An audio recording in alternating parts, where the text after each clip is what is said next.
Hello. Hi, is it Alif? How did things go, Alif?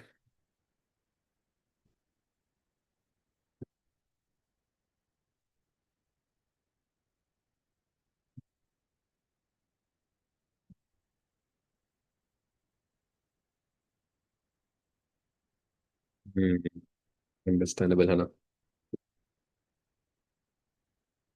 Okay, so I waited for like 10 minutes to just see until others join. I hope everyone must have joined by now.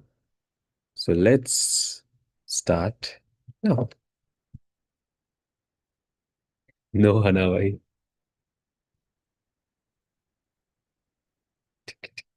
Does it look like that?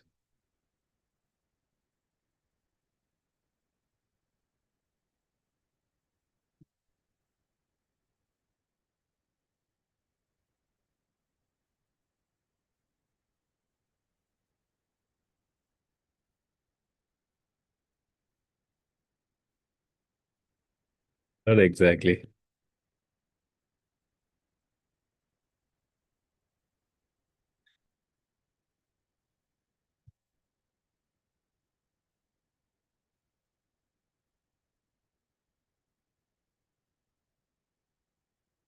Okay, bye.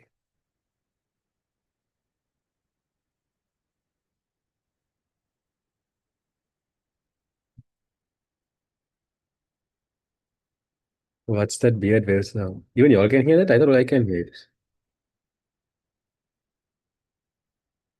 Today I'm doing it in Rizlan's Zoom instead of my Zoom account.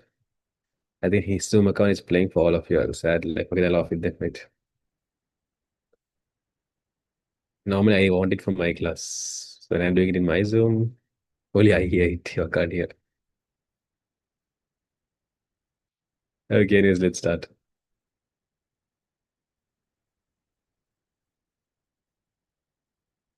Yeah, I offed it to the. Okay. By the way, for y'all can see both the chats, right? Even the public chat is visible, right? This.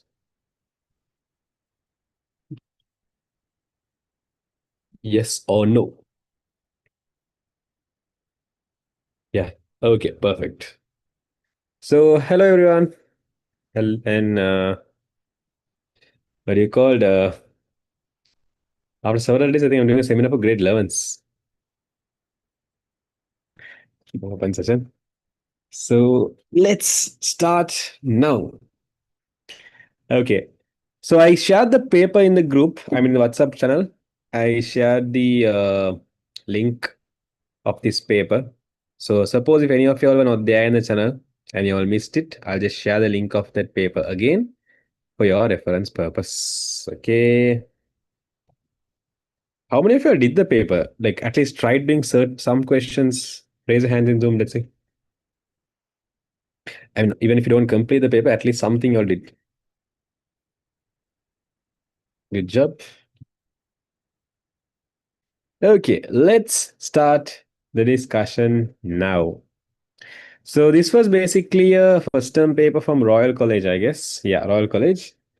And yeah, let's start.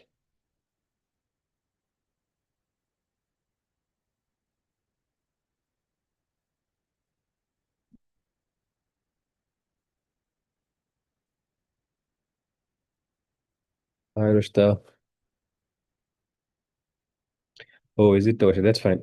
That's fine, Rushta. Okay, let's start. The first question. So the first question here they have mentioned, convert the hexadecimal number AF2 base 16 to the equivalent octal number and show your computation. So when they say computation, they're referring to show your workings. So let's do that now.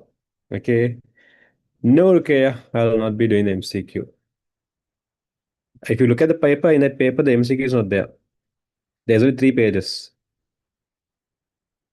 Okay. So in this question, they have given the hexadecimal as AF12.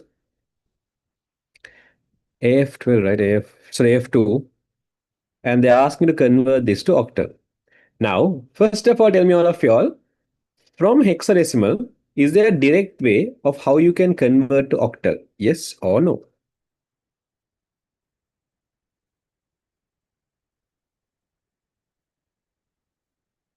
from hexadecimal to octal, is there any direct way of conversion? No, there are no direct ways of converting from hexadecimal to octal. So in this situation, we have two ways. One way is we can convert to what? What are the two ways we have? We can convert to what and what? Either one thing or else another thing. What are the two options we have? Fact. One of the options we have is we can convert this to binary, and then the answer we get in binary, we can convert that back to octal. What is the other option we have? Correct. The other option we have is we can convert this number to decimal, and the decimal answer we can convert back to octal. Now tell me, out of both these methods, which method is easy? Is it binary method is easy, converting hexa to binary and binary to octal? The binary method is easy or decimal method is easy? Correct. When you compare both these methods, the binary method is comparatively easy. So let me show you how you can do it in this method. Okay. So step number one, we have to convert this into binary. And step number two, the binary answer, we will convert this into octal. So let me go step by step. So first let's go for step one. Right. Now the answer we have in the number we have in hexadecimal is AF2, right? So I'm going to write here the number AF2. AF2. And I'm going to convert this now to binary. Now, when you are converting something from hexadecimal to binary, without by hearting the method, step-by-step method, if you actually by heart or if you actually understand what do you mean by these number systems, the conversions are actually going to be more convenient for you. Always make sure you know the purpose of every number system. Now, when you were learning in your grade 10 lesson number 3, you all learned 4 number systems, right? One is called decimal. One is called binary. One is called octal. And one is called hexadecimal number system. Now tell me, out of all these 4 number systems, which number system was made for humans to use? Like in general, when humans are communicating with each other, when they have to use numbers in their day-to-day life, which number system do we use? Perfect. If you take humans, as humans, we use this decimal number system for our general conversations. Now, when you take computers, within the computers, between one electronic equipments, there are communication happening as well. From what you call your CPU to the, what do you call it, say, input device, output device, all within the computer, also there is data communication happening. So within the computer, when data communication is happening, which language is used or which number system is used? Perfect. Binary is a number system that was made for computers to use. Then octal and hexadecimal, are these number systems used by humans and computers? Do we use this octal and hexadecimal number system in practical situation? What do you all think? No, these are not used by humans. These are not used by computers as well. So if you nicely understand what their purpose is, earlier days, back then in situation, earlier days, long time back, we did not have storage devices and all. I mean, we had the storage device to store little amount of data. But earlier days, if you can remember what you call programming, we used to write the whole program using ones and zeros only. With binary numbers only, we used to write the whole programs, all the softwares.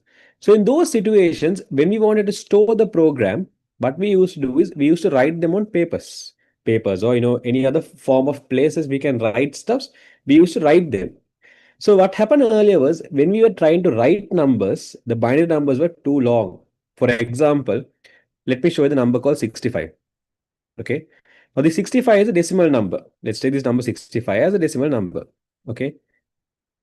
The same 65, if I'm going to represent in binary, the binary number would look something like this: 64, 32, 16, 8, 4, 2, 1. 1, 2, 3, 4, 5, 6, 7. Yeah. The same number 65, if I'm going to represent in binary, I have this much digits. Now, nicely count and see for the decimal number, when you compare both of them, first of all, count the decimal number and tell me in the decimal number, how many digits can you see? Perfect. In decimal number, you can see there are two digits. If you look at the binary number, how many digits are there in the binary number? Yes, if you count and see here, there are 7 digits. So by default, when you're writing binary numbers, the numbers are always too long. So what they did earlier days, they were like, okay, these numbers are too long, and they wanted to shorten the binary number. What they wanted to do is they wanted to shorten the binary number. So because of that, what they did was initially they were like, without writing the long binary number, let's group three numbers together. Let's group these three as one number, these three as one number. Okay, likewise, 3 by 3, let's do. So if you don't have a complete set, let's make it a complete set by adding 0, 0 in front end. They were like, let's group these three digits into one set, three digits in one set, and let's represent each as a specific digit. So these 3 bits will represent one digit, these 3 bits will represent one digit, and these 3 bits will represent one digit. Okay, so that number system they created by that is what we call as octal number system. So this is basically a number system that was created to shorten the binary number. By shortening how? By grouping 3 bits to one digit. Now, if you're asking me how do they group these 3 bits to one digit, it worked like this. So let me rewrite this whole number. The whole number after I added the zeros, it was like this, no? 001. In the middle, I had 000, and the other set was 001 again. Okay. So how they found the value of these number, like how they assigned the value for this, assigned the value for this, and assigned the value for these three bits is indirectly they convert this binary number into decimal. That's a binary number, no? What they did was without converting the whole number into binary. Because if you're going to convert this whole number to binary, so whole number to decimal, it's difficult. Like whole number decimal, it's going to be a long number. So without converting the whole number, because again, here I gave you only 7 digits. In practical scenario, there might be 100 digits, 200 digits, 300 digits. So when you have like 300 binary numbers, is it easy to convert that into decimal?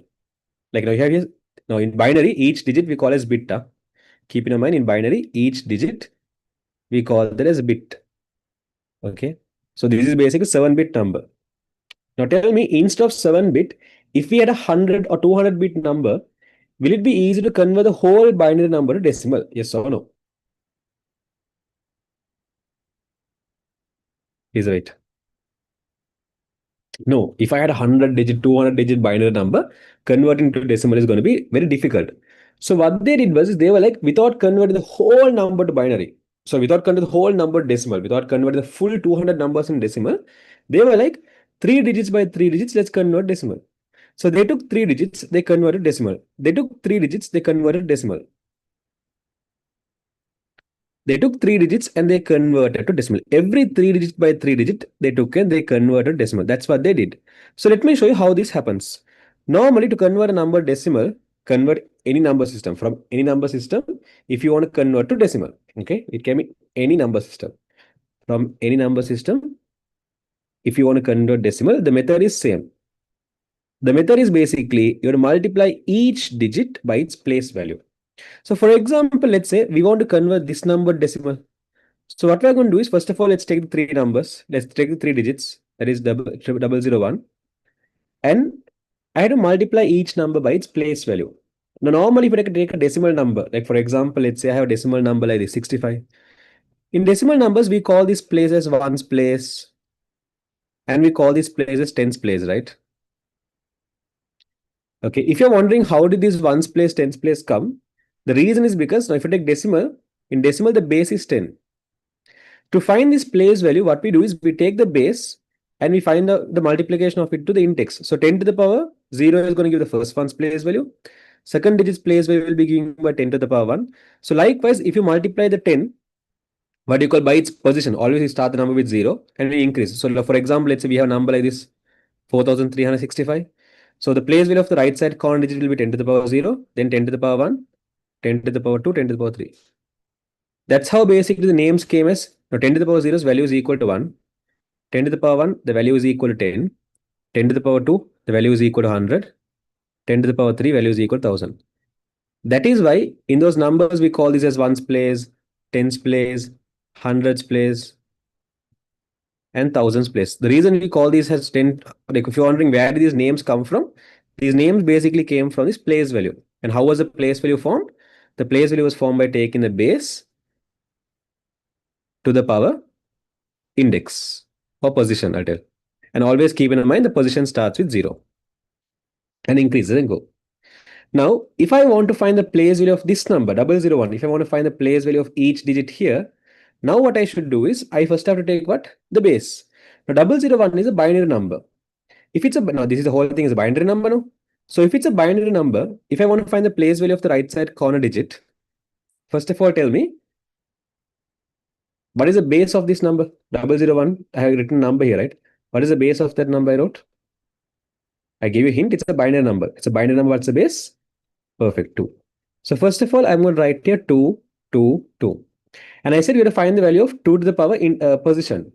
And now we start the position from what number? What is the starting number of the position? Perfect, 0. So I can get the position of this 2 to the power 0, 2 to the power 1, 2 to the power 2. So 2 to the power 0 is 1, 2 to the power 1 is 2, 2 to the power 2 is 4. So to find the value of a number, what we normally do is, okay, or else to convert a number from any number system to decimal, what you do is you multiply each digit by its place value. Each digit by its place value. Each digit by its place value. So 1 times 1 is 1, 2 times 0 is 0, 4 times 0 is 0. Once we add all of these together, the answer is going to be 1. Okay. So that means if I convert this number 001 from binary, if I convert this decimal, the decimal number will be equal to 1. Okay. In decimal, the value will be equal to 1. Now, I'll just modify this number a bit to make it a bit more, what do you call it, different. Now, this is 001. No? I'll just make this 001 as 101, just for different example purpose. Huh? So, for example, to find the decimal number, this is the steps you'll do. Now, if you notice here, the number of steps are too much. There's too many steps here. So, there should be a way how we can shorten it. Yes, there is a way. So, what you can do is without writing all these steps, below each number, just write their place value. So, what I'm going to do is directly I'm going to write the place value. Huh? So, same number I'll have it here.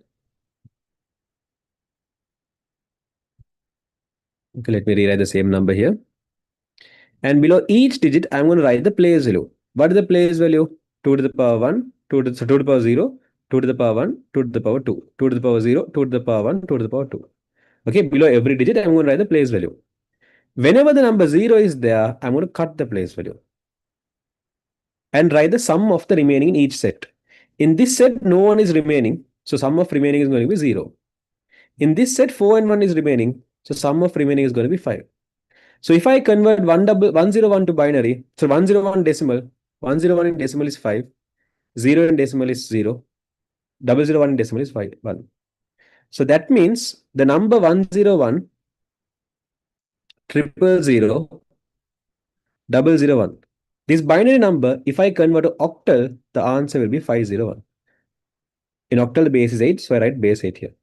So what happens in octal here is we are telling these 3 digits are going to be represented by 1 digit, 1 number. And we are saying these 3 digits are going to be represented by another number. And these 3 digits are represented by another number. So that's what octal is. So always when you have a number system, without by heart in the process, I'll again explain the step-by-step answer, but without a by heart in the process or steps, always understand the purpose or how this is working. What is the purpose? So here what happens is 3 bits are shortened to 1 number, 3 bits are shortened to 1 number, 3 bits are shortened to 1 number. Okay, so that's how the octal number system works. The same thing only we have for hexa as well. The only difference in octal and hexa is in octal, it's basically 3 bits by 3 bits. The grouping is happening by 3 bits. But hexadecimal, the grouping is happening by a bit different. In hexadecimal, we group into how many bits? Again, the point was after they made it by 3 bits also, they were not happy with how short the number was. So they were like, let's make the number some more short. And correct. For that, only 4 bits came. Okay. So always try to understand what the purpose of this number system is before actually by hearting the whole step. Anyways, let's come back to this scenario. So now we can see we have a hexadecimal number here, AF2. I want to convert that to binary. Now, based on what I told you, based on whatever explanation I told you, tell me if I convert this number to binary, how many bits do you think the binary number will have? Assumption. I don't want the exact answer. It's based on your assumption. How many bits do you think the binary number might have? Bits means digits, okay? So I'm asking how many digits will this binary answer have if I convert AF2 to binary?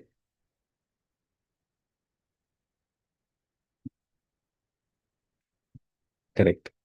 I told you in hexadecimal what happens? You're shortening the binary number. What are you doing? You're shortening the binary number. So when you shorten the binary number, but how is the process of shortening? You're taking four binary numbers and shortening that to one digit. 4 to 1. 4 to 1. So that means this digit is representing four binary numbers. This digit is representing different four numbers. And this digit is representing a different four number. So that means total how many numbers are there? There are 12 binary numbers. 4, 8, 12. So let's find out what those 12 numbers are. Okay. To do that, first of all, what we're going to do is we're going to write all these three numbers separately. A, F, and 2. In hexadecimal, what happens is, apart from using numbers from 0 to 9, we also use certain letters. So based on that, letters tell me the letter A represents how much? Perfect. Letter A represents 10. And letter F represents how much? So it goes as A, B, C, D, E, F. The values are going to be A is equal to 10, B is 11, then 12, 13, 14, 15. That's how it goes, huh? Yes. So F rep is represented by 15. Now we want to find out what those four numbers are. The shortest method we have is write the first four digits place value, first four bits place value.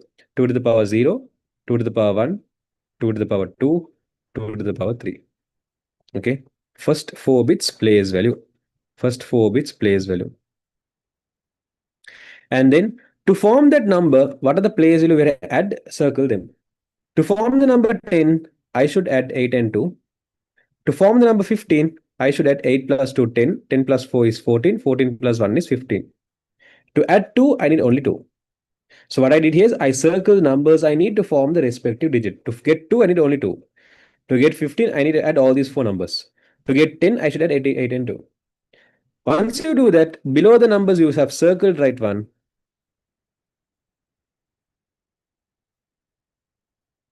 And below the numbers you have not circled, write 0. So now you have found out the 4 bits representing letter A, the 4 bits representing letter F, and the 4 bits representing number 2. So the final answer in binary is going to be 1, 0, 1, 0, fobble 1, 00, 1, 0. Is this clear, all of you all, up to here?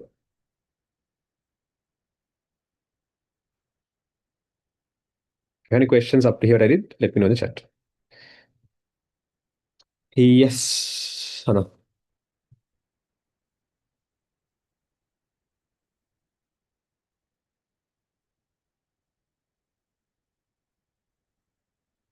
Just push the.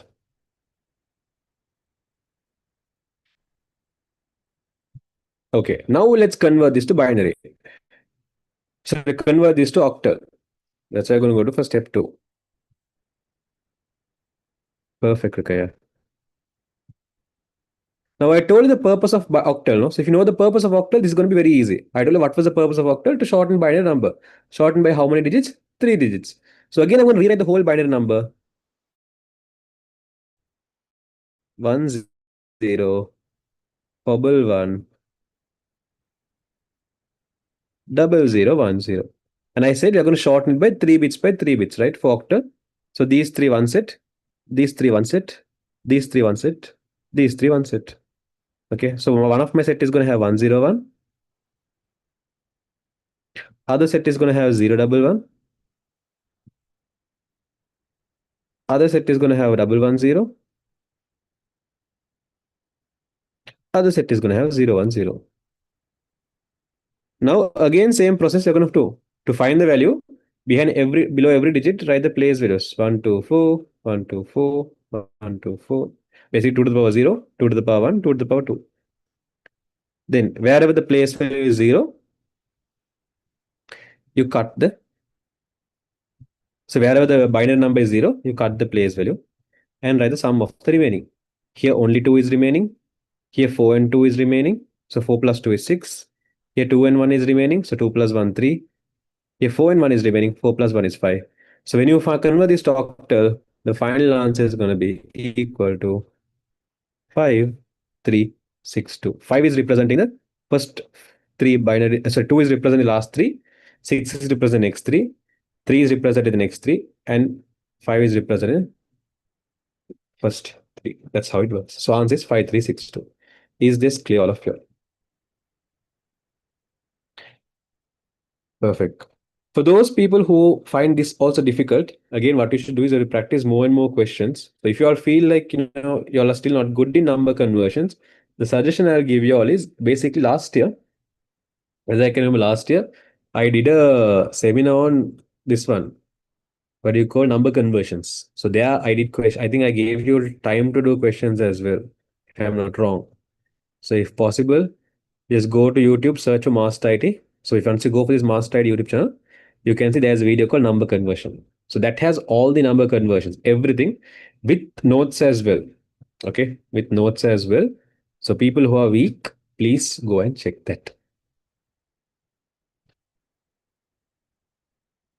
Okay, perfect. Okay, so what happened is I grouped what I showed you earlier. The first thing what I did showed you here that we're grouping into 3 bits by 3 bits below every number either place 0.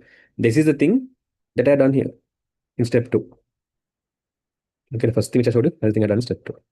So answer there is going to be 5362 base 8. So I'm going to write that here.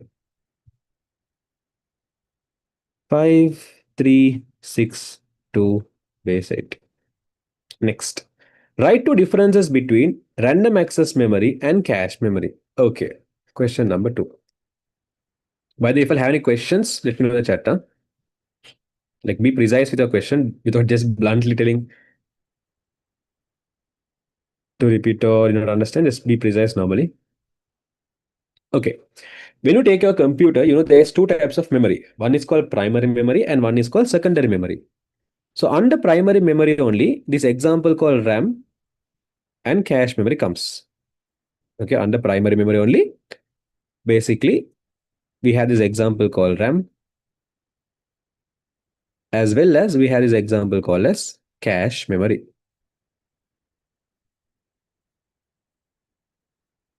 So apart from RAM and cache memory, actually there's one more example we learned under primary memory. What is that?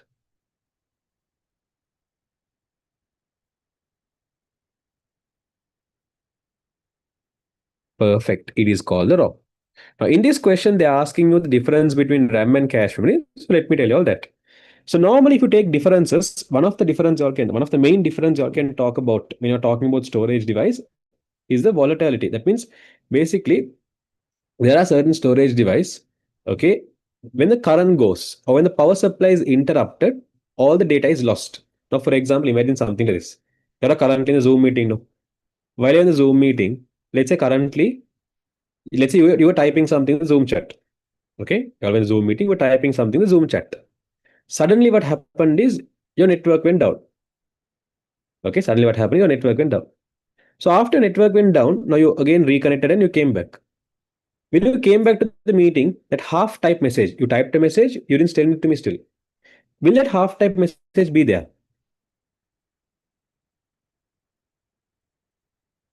No, it will go away, right? So when there is a data connection interrupted, you all know the data is lost. When your internet connection is interrupted, whatever data you typed was lost.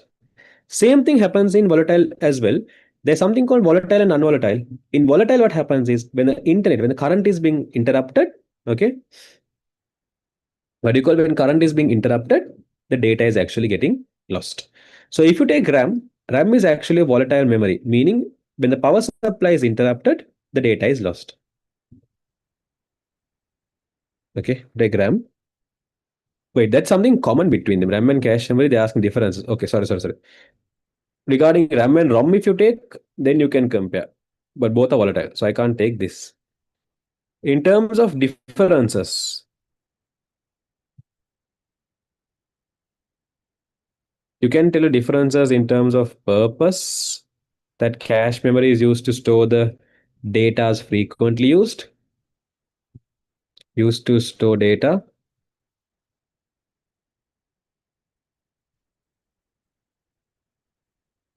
Frequently used.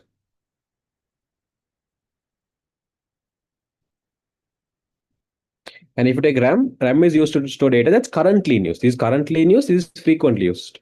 Okay, used to store data.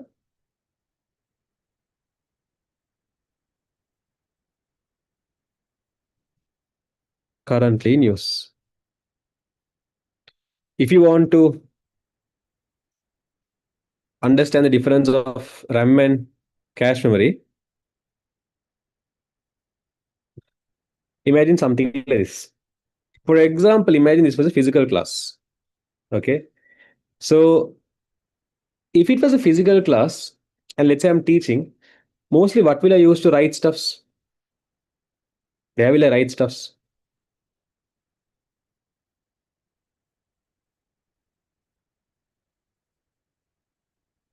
Perfect. If it's a physical class, when I'm writing stuff, I'll be writing those stuffs on a whiteboard. So mostly if you take my physical class, it might look something like this. There might be a whiteboard. Then I might be standing here. And mostly I might have, let's say, a table here or a stool. Okay, let's say I'm going to have a small stool here. Okay, let's say I'm going to have a small stool here. Why is it so weird? So this is the whiteboard. This is me. And this is the stool. Now, to write on the whiteboard, I have markers. So let's say I have around 5 markers. Let's say I have red color, blue color, black color, green, orange color. I have 5 markers. Okay. Is it possible for me to hold all 5 markers in one hand and write on the board? All five. Is it easy, convenient? No. So mostly if you take me, I can hold on 3 markers in one hand and I can write another marker. So if you take me, normally I hold like, yeah, around 3 markers I can hold in one hand and I can write with another marker. That's how I do in the class normally. So I have 3 markers in my this hand. Okay, in my hand I have around 3 markers. And in my other hand I have 1 mark which I'm using right on the board.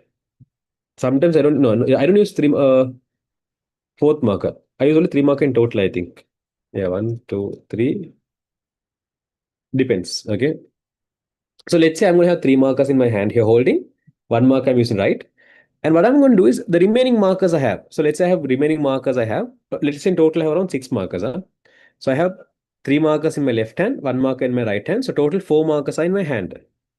While 4 markers in my hand, in my table, I have around, let's say, 2 more markers extra.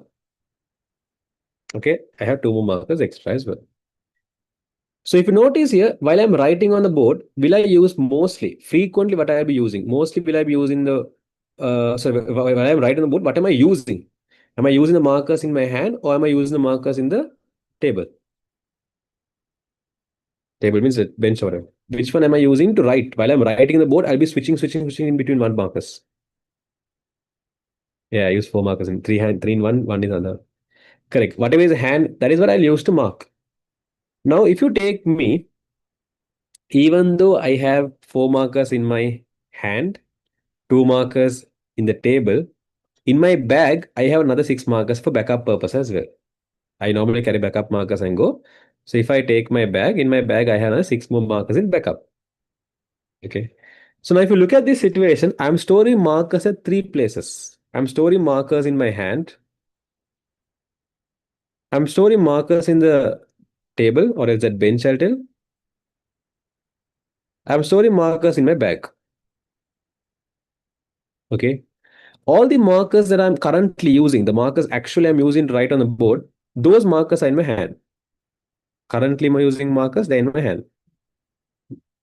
The markers that I frequently use, I'm not currently using that, but I might frequently use it. Those frequently used markers when I'm switching. Okay, when I'm switching, without going to the bag and taking, what's more convenient? Is it convenient to keep all the markers in the bag? And every time I want another marker, apart from these 4 main markers, every time I want another marker, is it convenient to take it from the table or is it convenient to again go and open the bag and take? What is more convenient, bag or table? Yes, table is more convenient. So what I'm going to do is the frequently used markers I keep on the table. The frequently used markers I keep on the table. The other extra markers I have, I'm going to keep in the bag. So what I'm going to do is whenever I'm going to write on the board, I'm going to use the markers that are in my hand. That's like how the RAM works. RAM stores data. That's like acting like a RAM. All the data that's currently used, it's there in the RAM. My table is going to act like the cache memory. The frequently used data is there here. So whenever I want some data, without going to my bag and taking, I can see take it from my table. Then your bag, that's going to act like your secondary memory. This is where your data is stored for permanently. Or data is stored in long term here only. So without always going and taking data from secondary memory, you can go and see the cache memory mostly when you want to take a frequently used data. This is how basically the whole primary memory, sorry, the whole RAM cache memory and secondary memory works. Tell me, are you all clear between the difference of data currently in use and data frequently used, all of you? Is that part clear?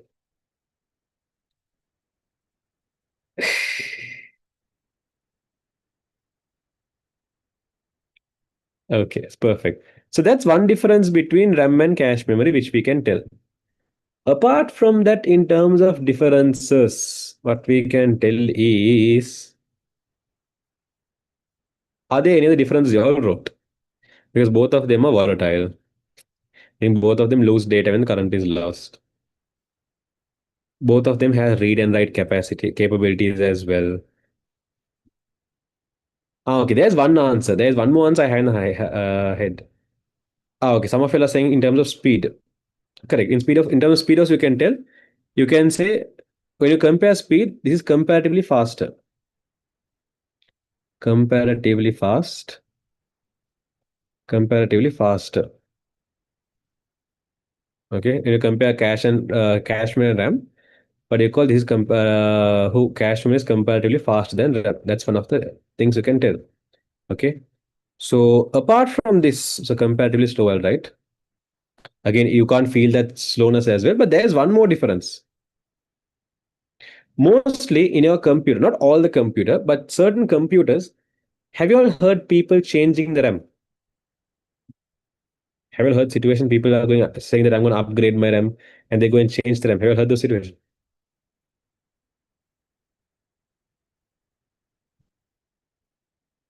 What do you mean, Shazan? I didn't get your idea. Yeah. So mostly we can change the RAM. Like not all the lab computers, but majority of the devices we can go and computers, like especially Windows computers, majority they have the capabilities to remove and change the RAM. But cache memory, mostly that is not allowed. That is not mostly coming. Mostly we are not allowed to change that. Changing is not. It's very costly. It's not very convenient to change a cache memory. But changing a RAM is very, very convenient. You can just small storage device. It's easy. So if they ask a third difference, then maybe we can talk about that as well. That comparatively, changing the RAM is replacing RAM is sorry, yeah, upgrading RAM is convenient than cache. Or else you can also, apart from talking about the speed, you can talk about the price. Who is more expensive? The faster fellow or slower fellow? What do you think will be expensive?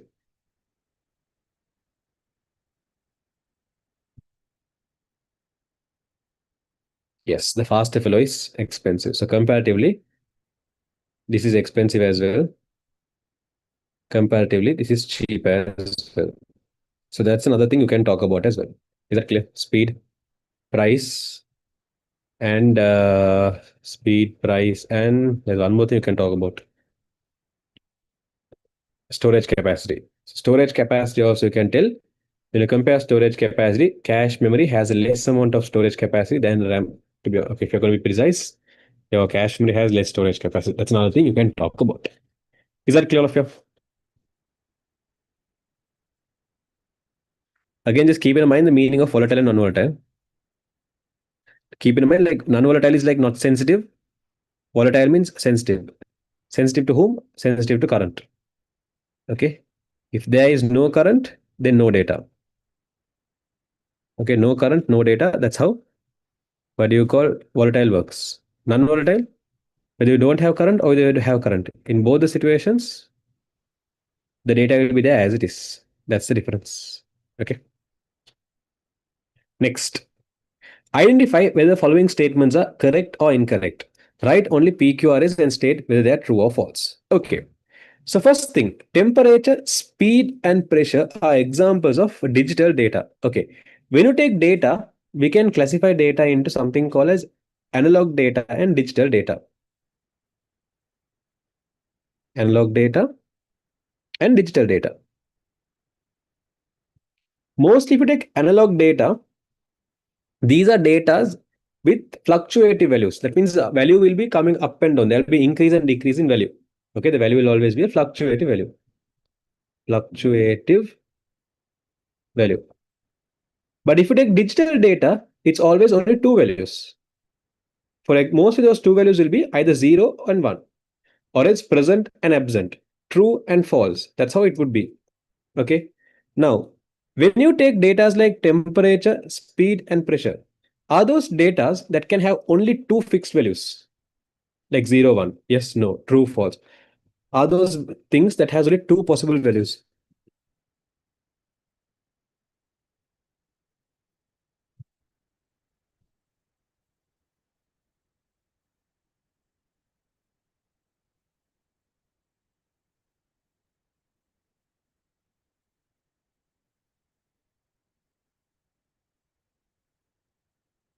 No.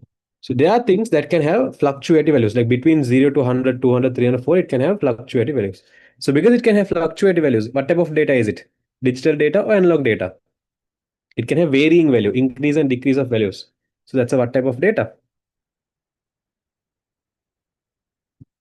Perfect. That's an analog data. So this answer is wrong. If you have any questions, drop in the chat. Huh? Register memory is a volatile memory. Now, register memory is a memory that's there inside your what? This part called register memory. It's there inside another device. Where is it there inside you? Perfect. Inside your CPU.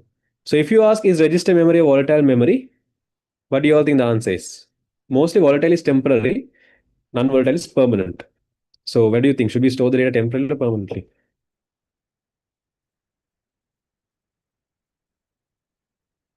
CPU is there to process the data. While processing the data, temporarily it has to store the number. I'll give you a easy, what do you call, I'll give you a quick example. Okay, I'll give you a quick example.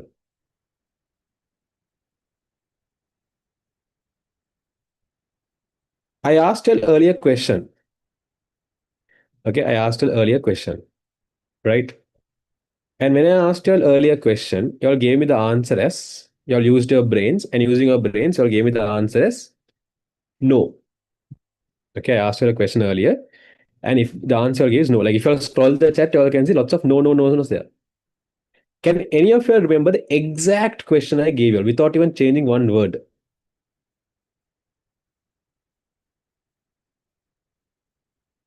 Can you remember? No. When I gave you the question, when you were finding the answer, okay, while you were finding the answer, while you were telling the answer, that when you find like when you were processing the answer, that time did you know my question properly? That time did you know my question properly? Yes. So CPU is a part of CPU. What it does is it processes your data. Okay, CPU what it does is it processes your data. So when processing, while processing, you have to remember.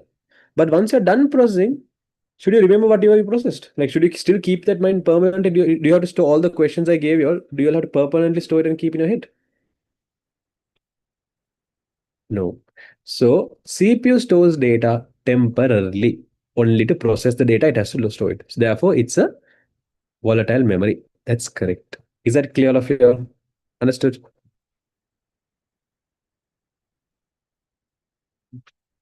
Just imagine how your brain works. Same way the CPU works as well. Okay. Next, flash drive and CD are examples of solid state. Okay. If you take flash drive, yes, it is an example of solid state. Correct. But CD, it doesn't come on a solid state. CD comes on a what type of storage device?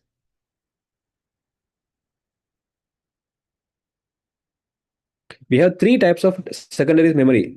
We can categorize secondary memory into what do you call solid state devices, magnetic devices, and optical devices. So if you take CD, CD comes under which category? Optical or magnetic?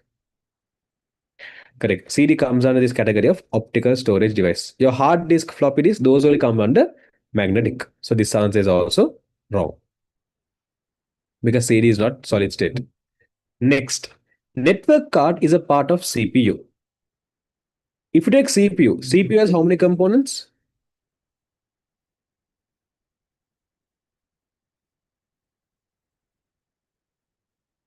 Your CPU has how many components? Three components. What are those three components?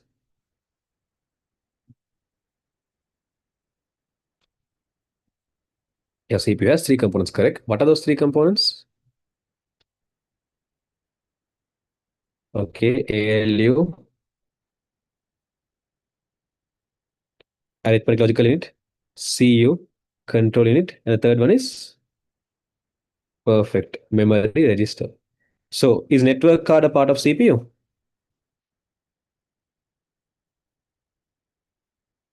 No. Tell me, can you find, are there computers in real world? Are there any computers available without the capability to connect to the internet? That means without a network card allows you to connect to the internet. Okay. For you to be able to search for Wi-Fi, you have to use a network card. So are there computers, what do you all think? Are there computers without a network card? That means in that computer, you can't search for Wi-Fi. Do we have other computers?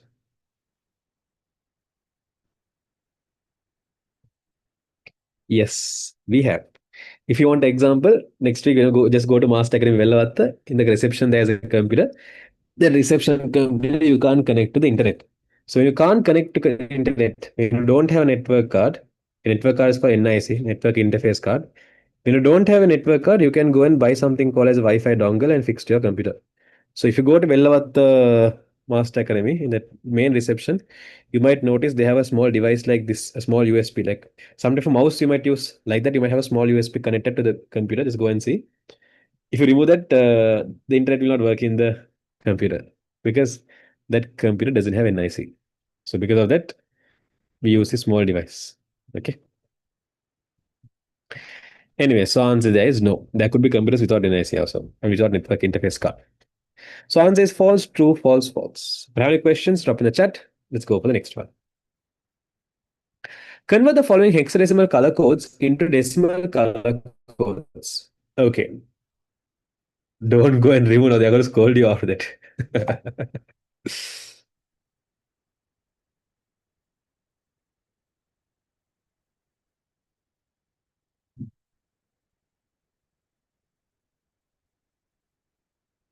Okay. So Roman number 4. Again, I will need the.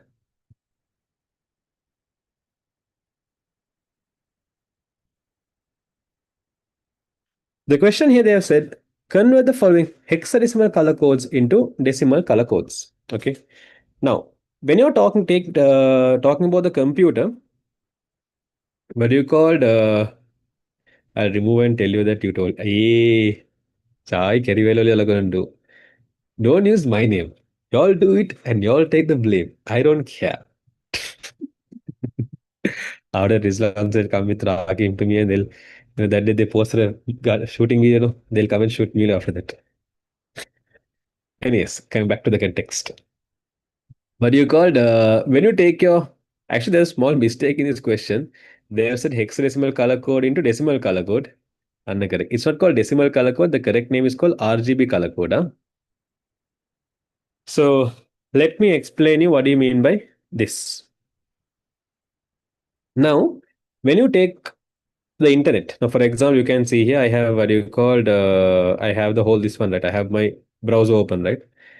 Currently, if you take these letters, okay, this letter called AI mode or letter called all videos, all these letters are there in which color? I'll be like Yousuf sir told try and see for education for Jai. If you are there in the last week, this physical class, I removed and showed. So the people will know. Anyways, tell me what color are these letters or what color is this box there? This Wi-Fi dongle box.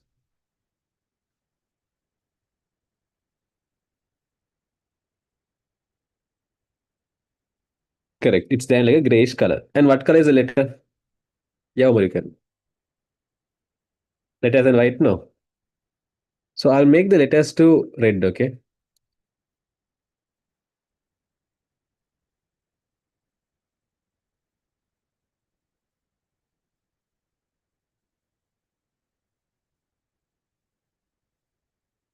Can you see currently the color became red?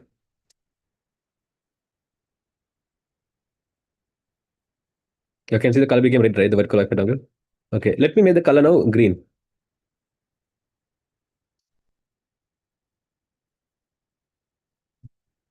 Okay, now you can see the color has become green. So if you notice here, the right side, I went in a small modification. In the right side, you can see there's a thing called here color, and I type something called RGB 0, 250, 0. Okay, I went and changed it. Okay, I went and changed this here, the right side, front of RGB. Okay, now you can see here it's mentioned RGB in brackets, three numbers, no? I'm going to do a small change. I'm going to go and type hashtag. Now I'm going to make it blue color, okay? So 0000FF. See, now it's blue color. Now, earlier I typed the word RGB and three numbers. Now I type hashtag and what do you call some values, right? So the question here is, if you notice here properly, yeah, okay, if you notice here properly, I can represent colors in these websites, all right. So when you're representing colors, normally applications like website or any other applications, you can represent colors mostly in two forms for the computer. You can represent colors in the computer in two ways. Okay, that means we can tell the color to the computer, what color to use. We can, okay, actually, there's three ways. You can use general English words as well. Without using the word numbers, I can here just go and type red as well. See, if I just write the word called red dots, it works. So you can write the word called red, but if you're going to write words, I think there's a limitation. Some 16 colors or 18 colors or something names are there. But if you're going to use these color codes, there are two types of color codes. One we call as RGB color code, and one we call as hexadecimal color code. Hexadecimal color code. Okay. So when you compare these two numbers, here they are given the question hexadecimal color code. One easy representation to identify hexadecimal color code is always keep in mind hexadecimal color code, it will start with hashtag. Okay. So I have here 1, 2, 3, 4, 5, 6. Hashtag 6Fs. Let's convert that. I have hashtag 1, 2, 3, 4, 5, 6. So now how this works is in hexadecimal color code, the first two digits will represent the amount of red color used. The middle two digit will represent the amount of green color used, and the last two digits will represent the amount of blue color used. So keep in mind the colors which we use in our displays and all, they are called RGB colors. So all the colors are formed by a combination of red, green, and blue. So first two digits will represent how much of our red was used, middle two digits will represent how much of green was used, last two digits will be used represent how much of blue was used. So when you're going to convert what you call RGB color codes, if you'll notice earlier when I did in the website as well, the RGB color code had three values. I wrote the word called RGB, value 1, comma, value 2, comma, value 3. In this, the first value will represent the amount of red used, the middle value will represent the amount of green used, the last one will represent the amount of blue used. I'll give you a small tip. These individual values that are at the value here, here, and here. These individual values will vary between 0 to 255. It will always be a number between 0 to 255. So let's find out what is the R value, what is the green value, and what is the blue value one by one. For this, what we should do is we'll convert from hexadecimal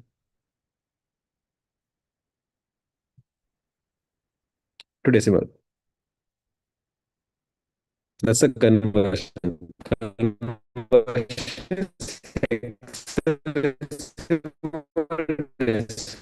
Conversion. That's why here they mentioned decimal color code. Okay, even though it's mentioned decimal color code, it's actually RGB color code. Huh? So what we do is let FF. Okay. So I'm going to take the value, the letter FF, and convert that into decimal. If you all can nicely remember, in the beginning of the session, when I was teaching number conversion, I told you from any number system, if you want to convert a decimal, the method is same. What should you do? From any number system, if you want to convert a decimal, what should you do?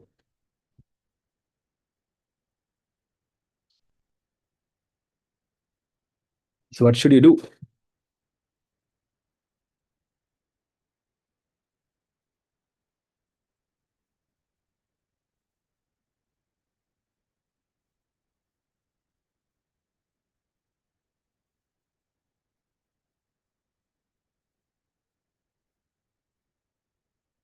I'll give you all a hint.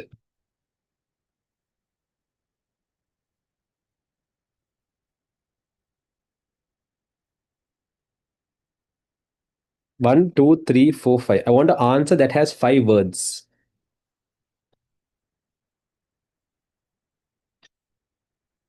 You give me one word, I'll just see if those words fit in here. Let's see if I can figure out. Base, nope. Power, no. Divide, no. Binary, no. Convert, no. Index, no. Powers of 2, nope.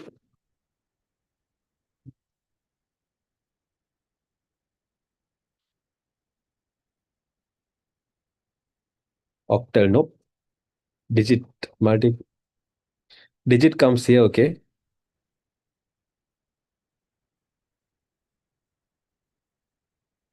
Change, nope. Okay, correct. Actually, one more word will come. So, because actually I consider that one word, but yeah, place, okay, fine.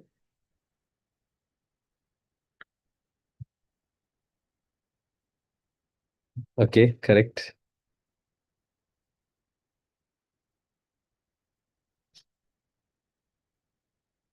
Nope.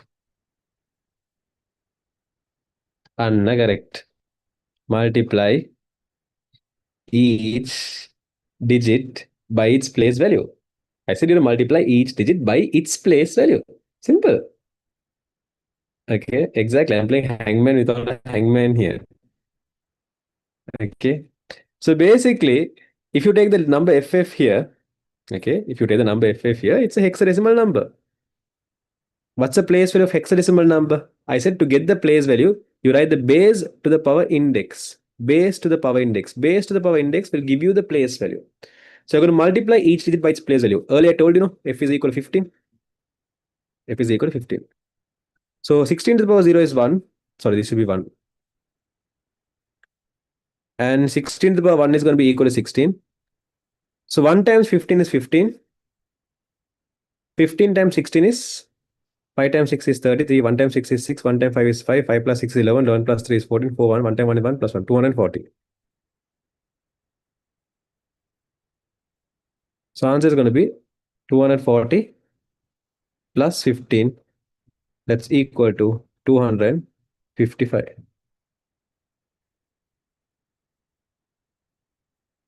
When you convert the number FF to decimal, the decimal value is going to be equal to 255.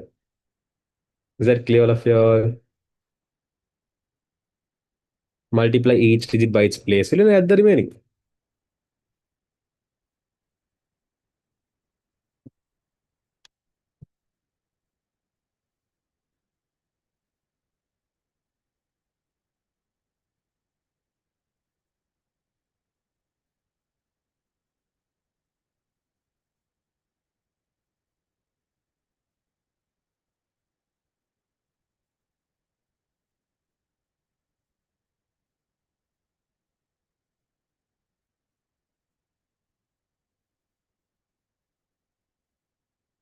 Perfect.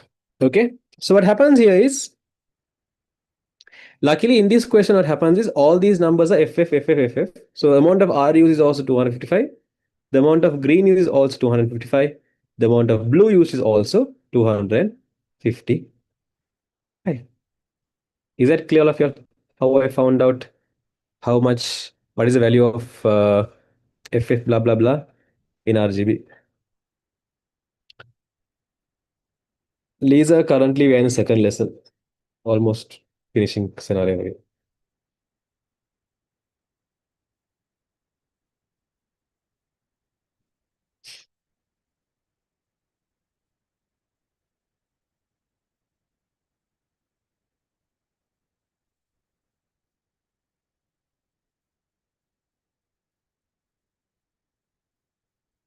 The theory class, what is even going on? Grade 11, we are programming. We have started Pascal.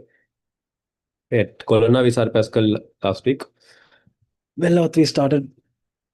Veloth, we can still start. Coming next week, we are going to start, I guess. I can't remember. Online, we started 2 or 3 weeks back.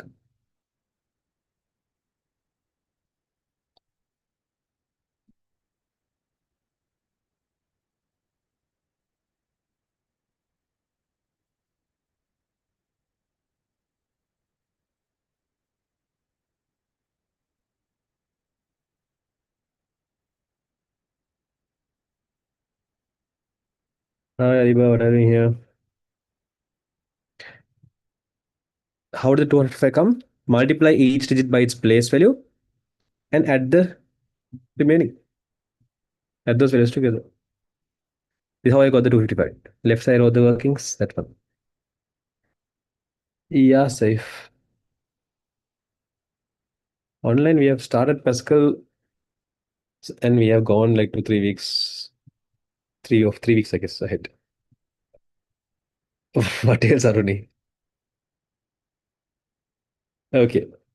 For paper class, have group. Yeah, I didn't still publish it. I'll put in the WhatsApp channel. Make sure all of you are there in the channel so you can get the details. Huh? Yes, okay, I'll be providing.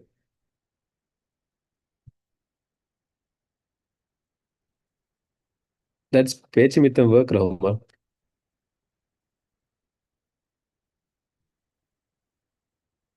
Okay. Now 240 is 16 times 15.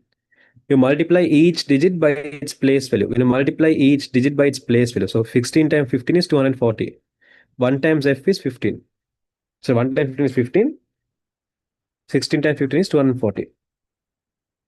Got it, Harun?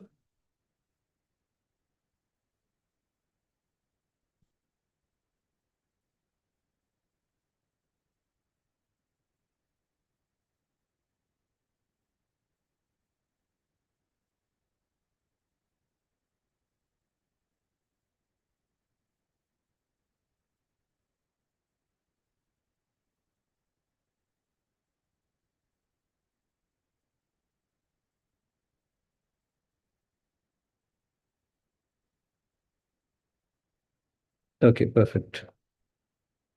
Yeah, okay, I'll be giving. Okay, next. So using that idea, does that mean that the RGB color should be between 0 to 155? No. So you can see when I mention here in the website, I had to go and mention RGB.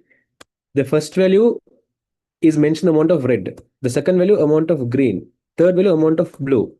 Okay. So you can see I have mentioned 0, 8, 9. The first value can be any number between 0 to 255. So the largest number I can mention is 255. The smallest number I can mention here is 0. Something like this. Does it make sense? I can't write a number. I can't write here 256. Correct, no? Okay, perfect. When writing the RGB value, is it compassed right in between the brackets or can we just write? Better write in brackets so you're precise who is red, who is green, who is blue. The word RGB here is not needed, but the black color, whatever I wrote in black color is needed. I did not get why not 256. You can't create 256 because these are it's indirectly connected to octal. The octal in a sense it's indirectly connected to yeah it's indirectly connected to octal. So if I'm going to teach all that, I have to teach all octal as well. Octal in a sense there's something called this is basically a 3-bit number system, 3-bit color system. So therefore I'll not explain that now. It'll take time. Why should you multiply 15 by 16? Because I said you have to multiply each digit by its place value. Place value is 16, place value is 1. Digit is 15 here, digit is 15 here. Multiply each digit by its place value.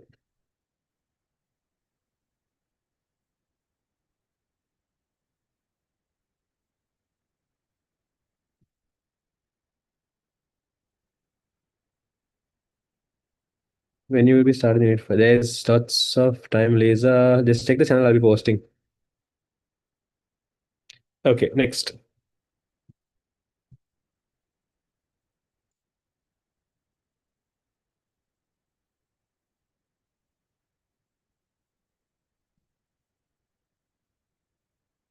Next, we have 87 F000. So if you all follow that same method and do the conversion, what you will be getting here. So I'll do the mind calculation. If I do the mind calculation, what you call 00 will give you. So these are last two digits is 00 no? So last two digits is 00. So 00 will anyways give you 00 here as well.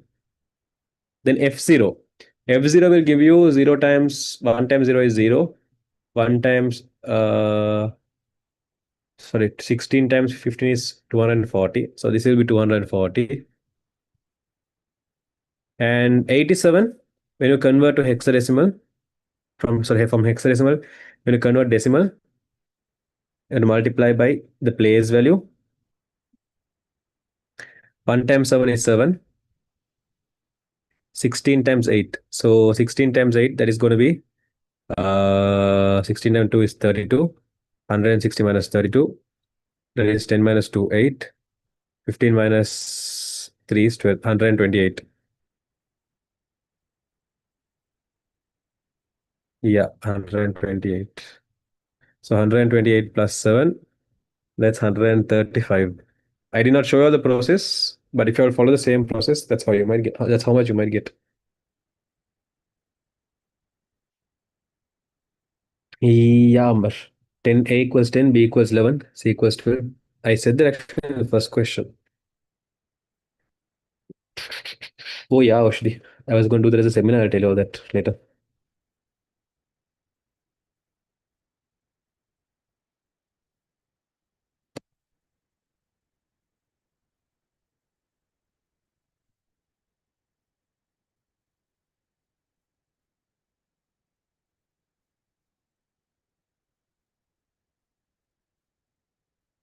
Okay, next.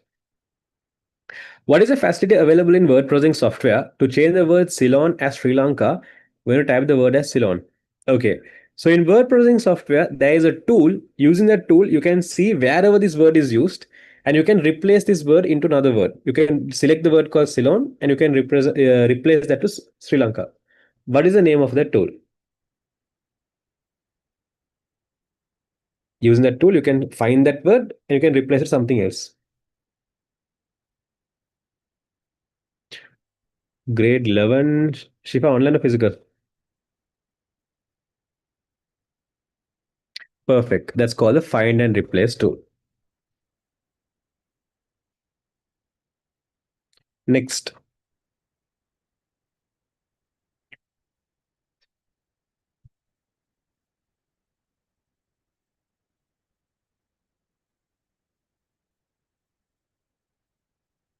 Shifa Velvato Kolonava. Okay, next. Answer the following question regarding the presentation software. Write down the task of the following function key. Okay, actually in the class, theory class, I actually missed it early. I skipped this lesson. I told you I'll do it separately. So when you take software, there are certain keys we have for shortcut. Actually, I made a post earlier. Uh, Let me share it here. That was made by Kalam, I guess. Yeah, download. I'll share in the chat a PDF. Downloads.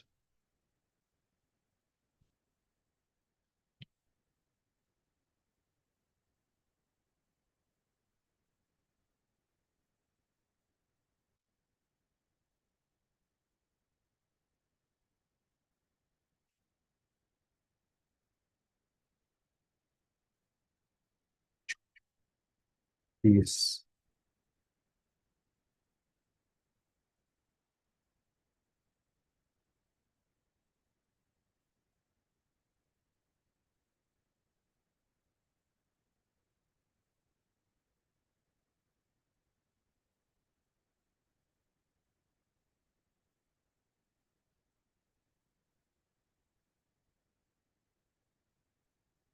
Yeah, found it.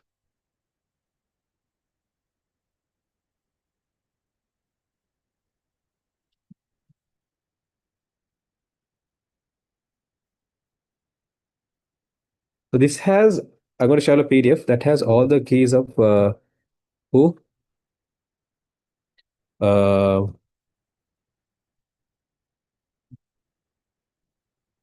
Excel, PowerPoint, and Word. So keep that for your reference.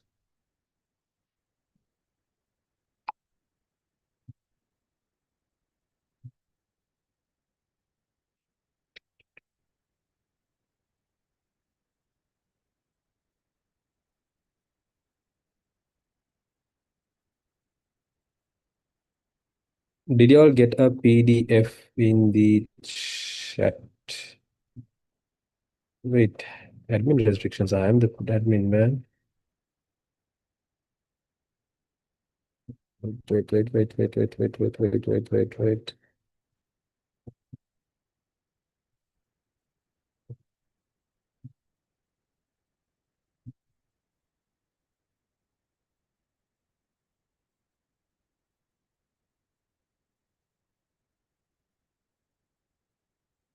Okay, I'll share a link because I can't open that. These are PDF basically. The Zoom is not allowing me to share docs. I think Quizlance would have blocked and kept because it's his Zoom now. Give me a moment. Copy, paste, share.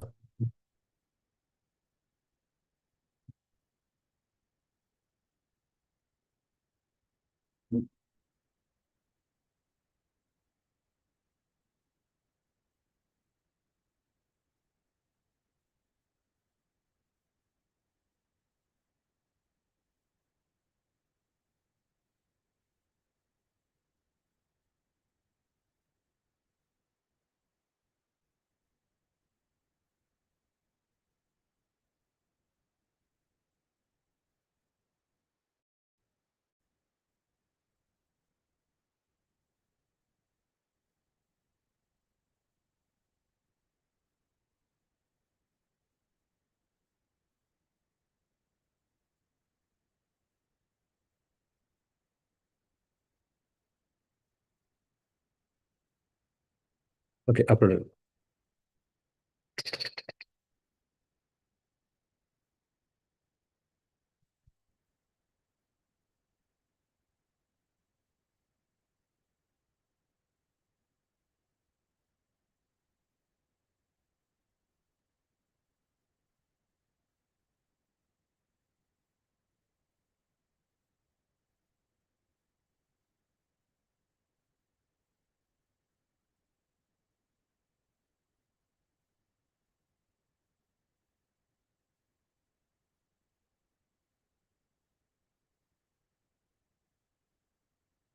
I'll share a link. Just check is that link working for.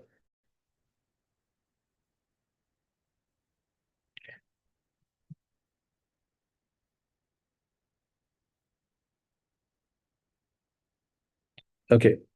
So if you look at this PDF I shared here, that has all the what do you call shortcut keys regarding Word in one page. It is made by one fellow called Kalam in the last image. So Excel and then PowerPoint. So you can have this for your reference. Okay. Next. So regarding that, if you're going to answer based on that, if you're going to answer the question, where's the question? What do you called?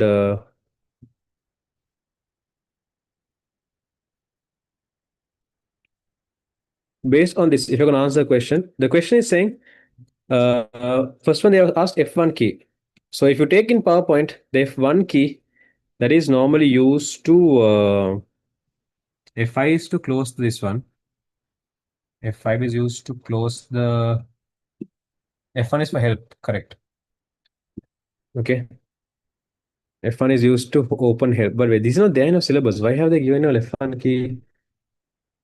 You don't have to remember F1 key. F1 is not, as I can remember, F1 is not there in your syllabus. Yeah. So what do you called? But anyways, the F1 key is used to open the help menu. You don't have to remember this. The F5 key that is used to start the slideshow. Okay. If you want to start now, for example, if you want to start the slideshow, you can press the F5 key. That's to start slideshow or start presenting. And then normally, if you when you start the slides now, for example, in PowerPoint, what happens is in Microsoft PowerPoint, you can create multiple slides. So once, let's say you're currently doing some editing on the third slide. Okay, let's say you're doing some editing on the third slide, and you go and press the F5 key. So you go and press the F5 key. Now what will happen is the presentation will start from the first slide. From the first slide only the presentation start. Sorry, yeah, from the first slide only the presentation start. But if you go and press Shift plus F5, then what it will do is without starting from the first, it will start presenting from the current slide you're there in. So Shift plus F5, that is start slideshow from current, what do you call the start slideshow from current slide. So without going for the first slide and starting the slideshow, it will start the slideshow from the current slide. Okay. Okay, no, that's in.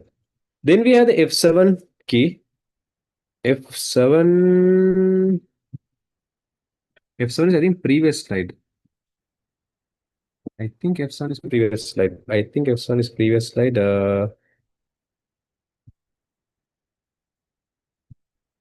I'm not exactly sure. Just give me one moment. Let's check. As I can remember, it was previous slide or something.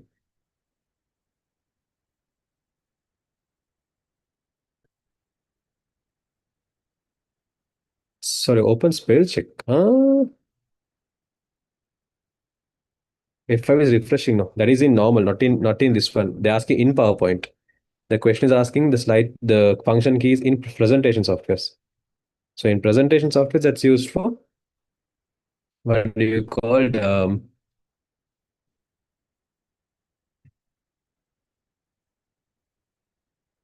I given the shortcut keys here?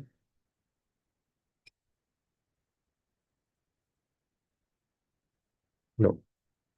In presentation software, F7 is used for, here it's mentioned as open spell check. Yeah. Shiva, drop me WhatsApp message, I don't know.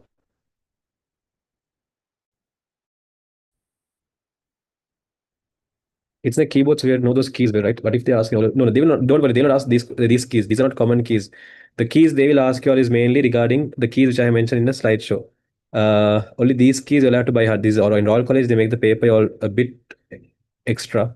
So you all don't have to know all those functions. You all just focus on these keys. Okay. Because these are the ones they will mainly ask in exams. So if someone is used for spell check, that should be there under word, if I'm not wrong. No, here. Yeah, that's basically extra.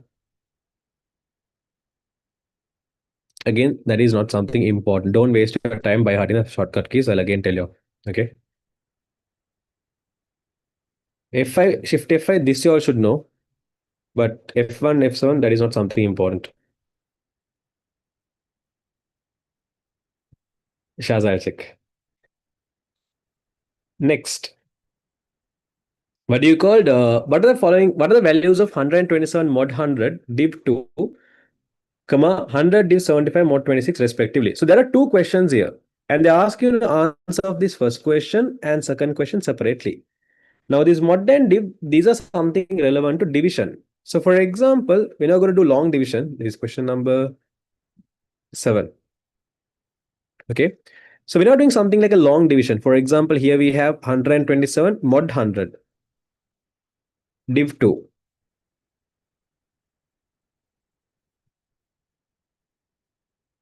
Okay, 127. Let's say I'm going to divide by what do you call 200. Okay. So, when I'm going to divide by 100, how will the process be? 100 times 1 is 100. 27 remains. If I go one more step further, let me work with a smaller number so it'll be easy for you all to understand what is mod and div. Let's say I'm going to do for long division. For example, something like 27 divided by 3. Now, when I do 27 divided by 3, you all know 3 times 8 is 24. No, that's a whole number. Let me make it 29 to make it a bit wrong. Okay. So, when I'm doing the division, how it works is 9 times 3 times 9 is 27. And let's say 2 remains now. Okay, this is how the long division works. If you're going to deal with whole number. So after you do the division, you have the answer you get here as a whole number now. This answer you get as a whole number, we call the quotient, or some people call this quotient. You can obtain this quotient or the quotient using the div operator. And then the value you get in the bottom is that we call this value as a remainder. You can obtain this. So keep in mind, if someone comes and asks you what is the value of 29 divided by 3, so 29 divided by 3, that is equal to, sorry, 29 div 3, If they ask you what is the value of 29 div 3, then 29 div 3's answer is going to be equal to 9, because that's going to give you the answer as a whole number. If they ask you what is the value of 29 mod 2, mod 3, that's going to give you the remainder is the answer 2. That's the difference between div and mod. Is that clear? Can you send the PDF to the WhatsApp channel? Yeah, after seminar is over, when sharing the recording, I'll share that PDF as well. Okay. Okay, perfect. Now, based on that, you can see we have mentioned 127 mod 100 div 2. Okay. 127 mod 100 div 2. So, in this situation of 127 mod 100 div 2. Both of these are representing divisions. Mod is also representing a type of division. Div is also representing a type of division. As I can remember, mostly when mod and div are there together, we go from left to right. Who comes first in the left side? Okay, let me double check that.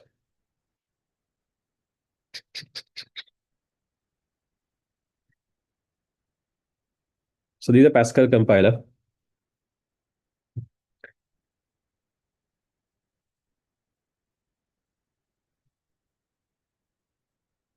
And 127 mod 100 div 2.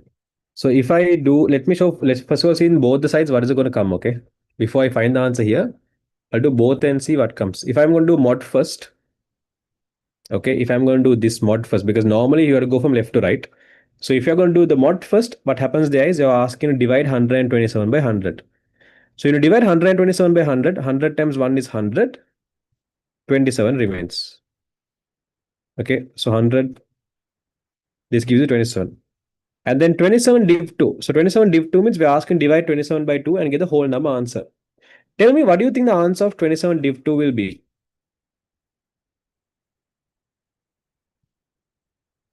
2 times 1 is 2, 0 remains, bring the 7 down. 2 times 3 is 6, 1 remains. Yes, that's going to be equal to 27 div 2 is going to be equal to 13. Let's say the same question, we do the div first. I'm not sure the div first is correct, but I'll just double check and show you all, okay?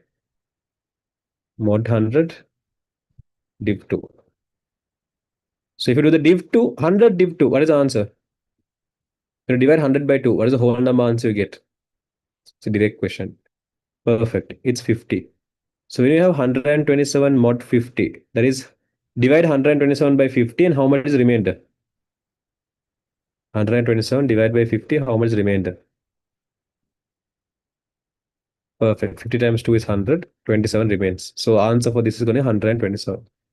Let's see what's the correct answer, 13 or 127.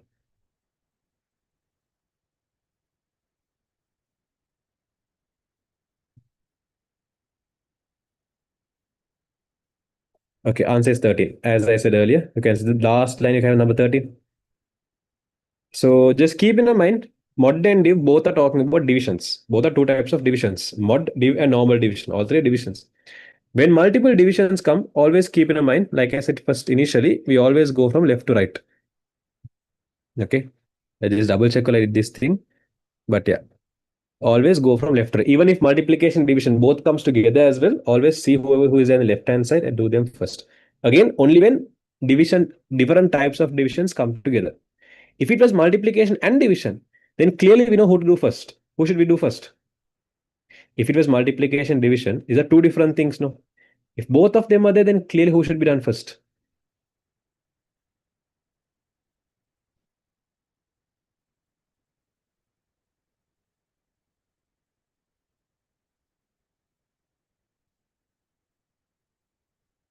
Result 1030. Correct. In that case, division has to be done first. Correct?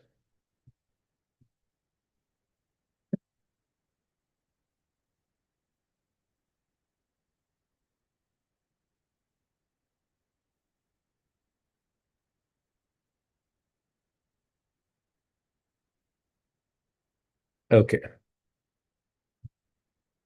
So answer of this is going to be 13. Then 100 div 75 mod 26. All of you quickly just do this question and tell me what do you all think the answer for this is going to be. Let's check your answer. 100 div 75 mod 26. Again, follow that method I told you earlier. When div and mod comes together, do whatever is there on the left hand side first.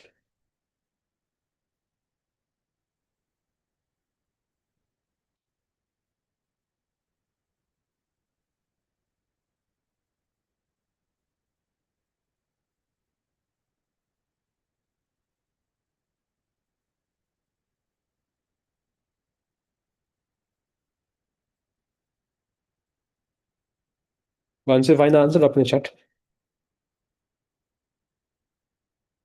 Any other answers?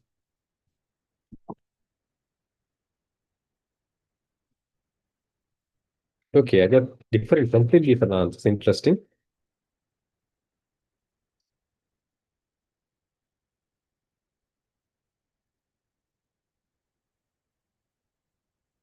Hundred div 75 mod 26.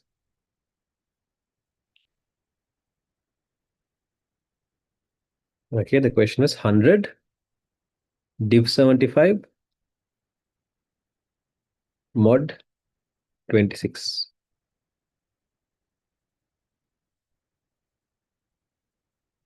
Okay, let's find your answer. We'll divide 100 by 75. Divide 100 by 75. 75 1 times 1 is 75 and 25 remains. So answer is going to be 1. Okay, 100 div 75 is 1 because did we get the answer? Then 1 mod 26. The meaning of this is divide 1 by 26. 26 times 0 is 0. 1 remains. So what's the answer? What is going to give you the remainder? So answer is 1. Div is only 0. Mod is 1. So answer is going to be 1. Is that clear of you? So always do the workings to avoid issues.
No, Ira, that's completely different actually.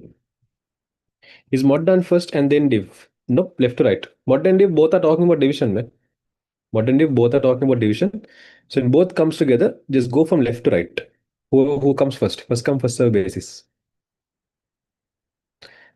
Is that clear, Shazana?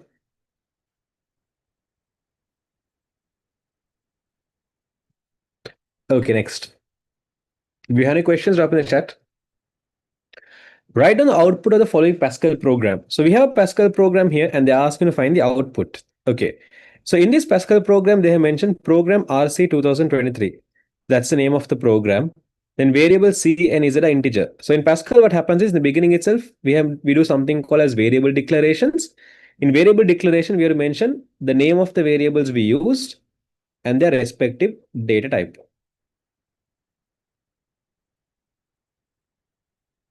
So here you can see they have mentioned a variable called C. The value is 0. Okay. And then they have written a for loop here. Now, when we are doing repetitions in Pascal, we have the while loop, we have the repeat until loop, we have the for loop. Now, when we are learning pseudocode, in pseudocode, we learn only while and repeat until. But when you come to Pascal, this is where you will first of all learn about for loop. So there is something special about for loop. In for loop, what happens is in the beginning, in the top itself, we might mention a variable name here, right? And then for that variable name, we will mention a start value and we will mention an end value.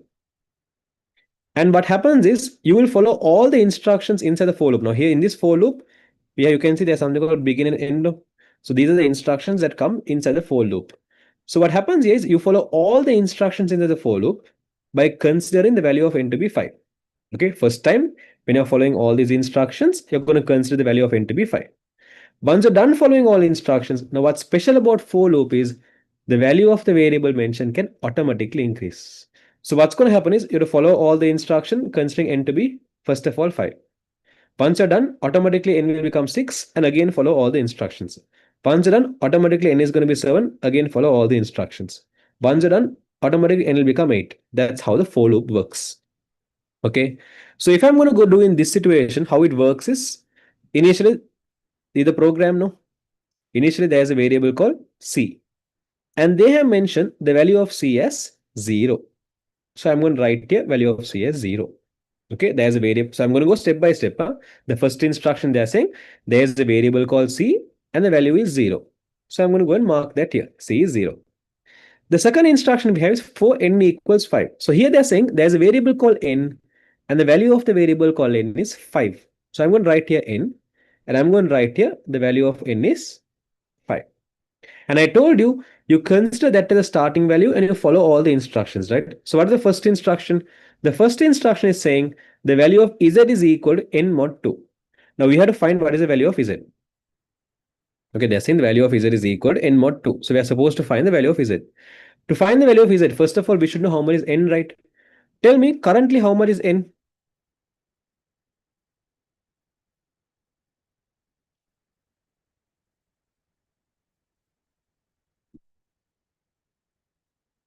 Currently how much is n?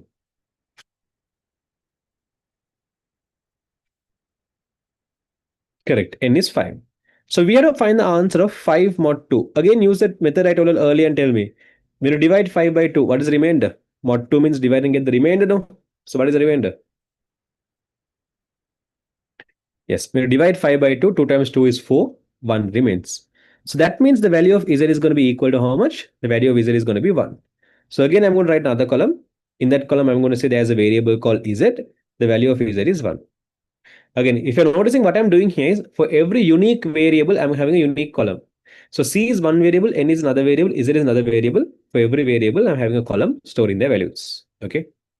The next instruction, if Z is equal to 1, then they are saying C equals C plus 1. First of all, tell me, is the value of Z, is it equal to 1? Yes or no?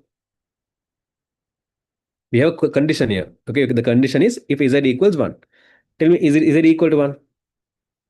Yes. So I'm going to mention true. So they are saying if z is equal to 1, then the value of c has to be equal to c plus 1. Again, always keep in mind in equation, we are going to find the value for the left-hand person, right? So to find the left-hand value, we have to solve this equation, right? Let's solve it step by step. To solve it, first of all, we should know what is the value of c. Again, look at the table. So look at this table and tell me, what is the current value of c? Perfect. C is 1. So when you say 0 plus 1, tell me after I solve this equation, what do you think the new value of C is going to be? Perfect. 0 plus 1 is going to be equal to 1. So now what I'm going to do is I'm going to go and tell all these times C was 0. Now the value of C has changed. C has become 1. Up to here, I will clear what happened. I just followed all the instructions here. Clear? Perfect. I told you what happens in for loop is once you're done following all the instructions, you automatically increase the value of n and again follow. So all these time n was 5. If I increase by 1, okay, the value of n, if I increase by 1, what will be the new value of n?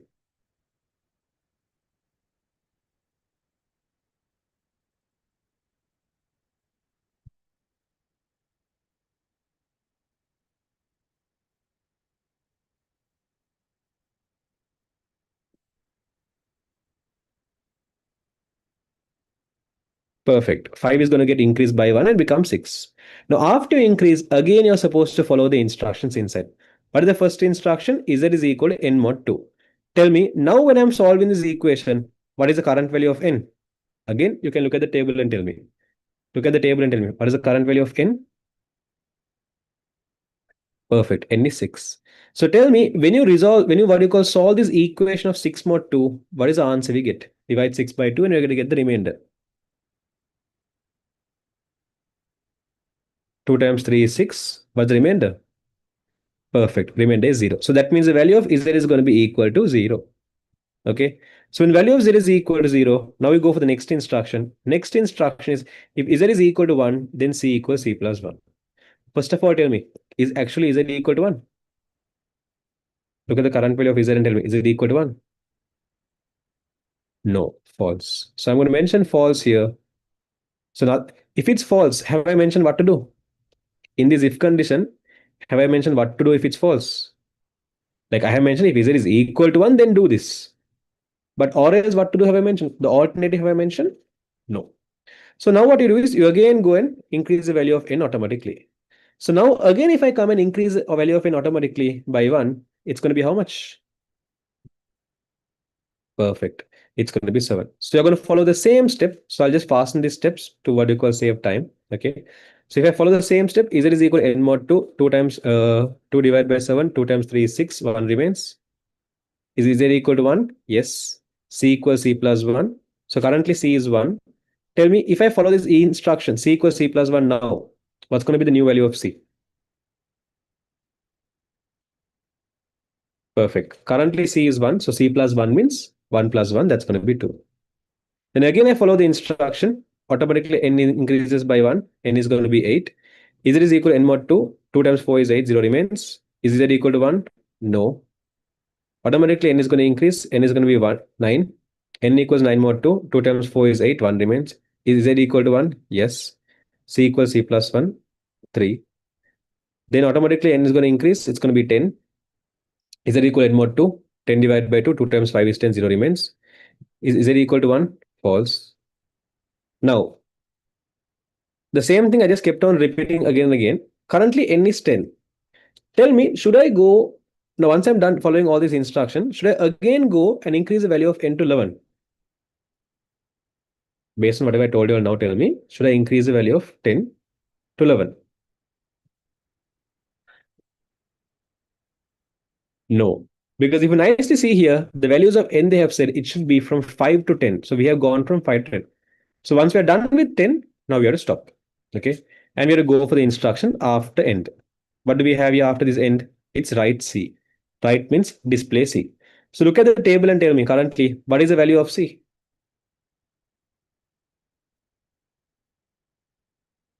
Correct. Value of C is 3. So output is going to be 3. So answer here is going to be 3. The output is basically 3.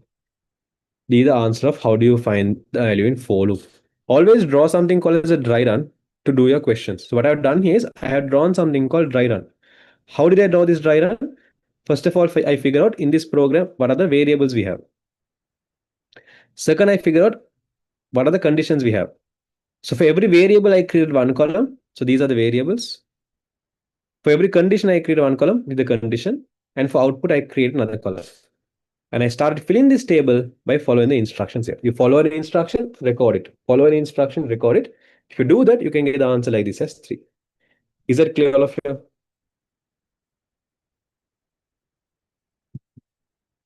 Do you have any questions of the chat?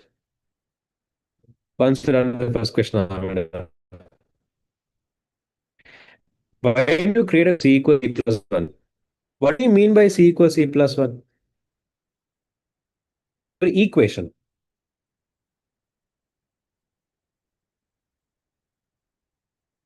Did I tell you we're going to use one column each for every equation? Yes or no?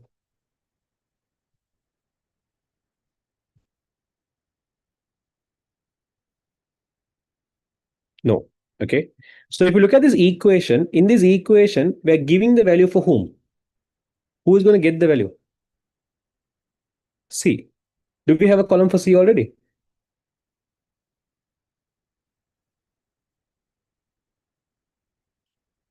Yeah. So therefore, we don't repeat columns. Only For every variable, we have only one column. We don't have multiple columns. So even if they have mentioned c equals 0 here, let's say they have mentioned c equals c plus 1 here, and let's say here they have mentioned c equals 5 plus 3 here, that is not three different columns. In all three situations, we are giving the value for the same person. So only for the unique variables, we have columns. Is that clear? Every unique variable, one column. Perfect. The next question. Consider the following truth table. Modify the logic circuit by inserting a single logic gate to represent the above truth table. Okay, first of all, look at this picture and tell me what is the table given here? See, what is the gate given here? What is the name of this gate?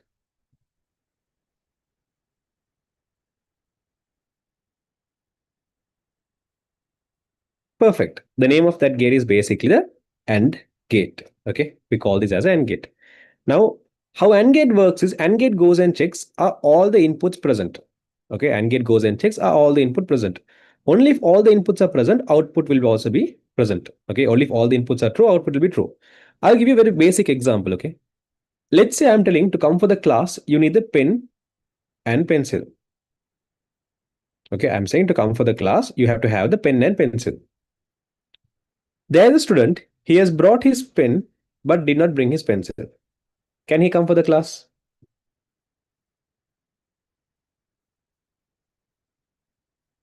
No.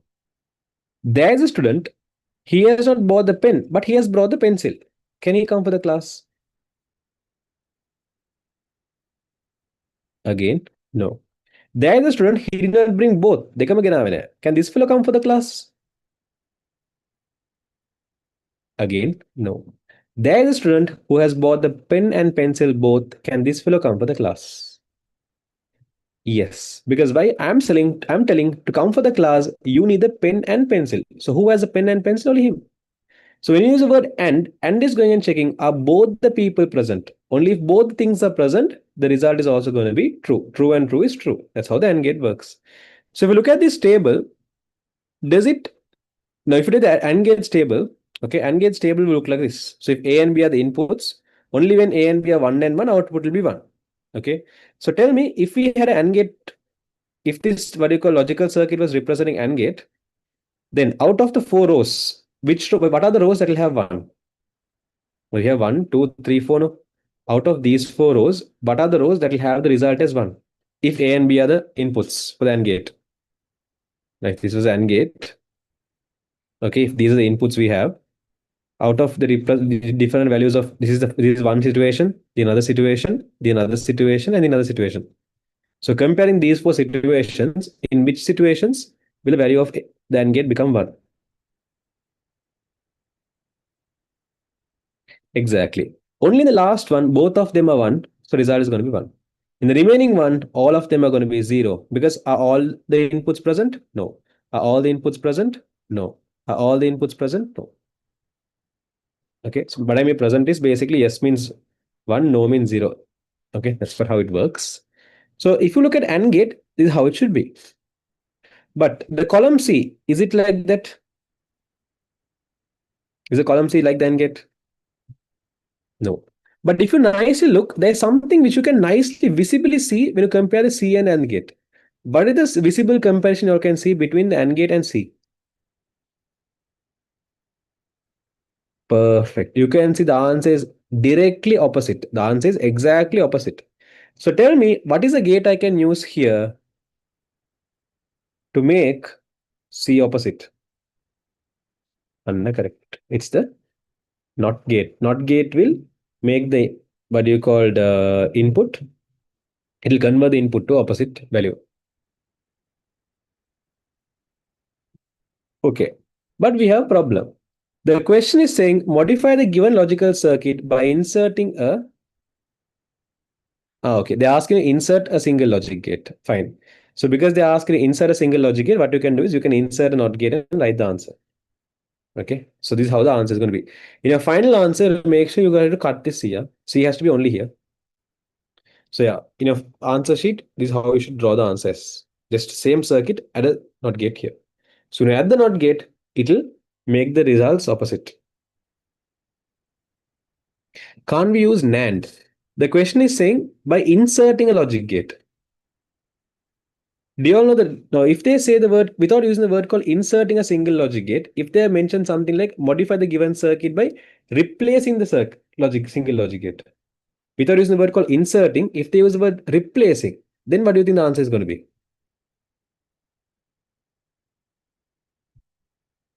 Anna, correct. If they say replace the current circuit, now we have one gate now. If they ask you to replace that one gate, then yes, you can use an AND gate. But have they asked you to replace or have they asked you to add a new gate? Add new or replace? Read that sentence. What is the idea it's giving you? To replace or add something extra?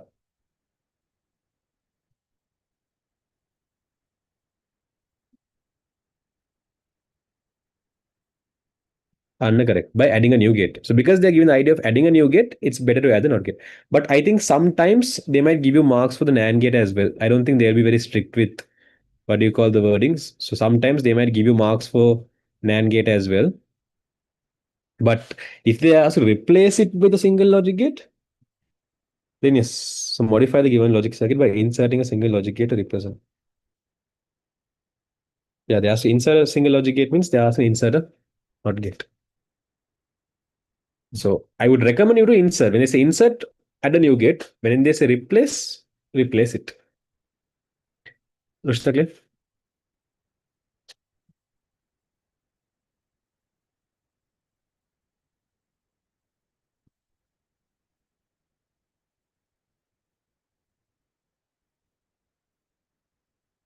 Okay.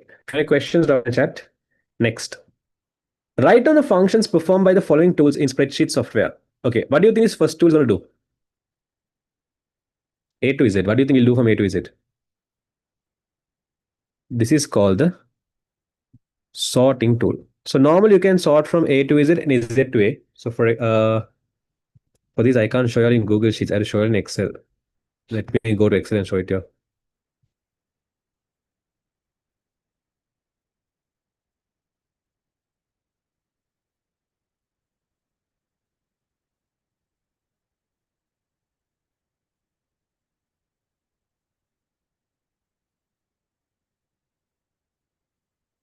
Okay, can you see my Excel window at the moment?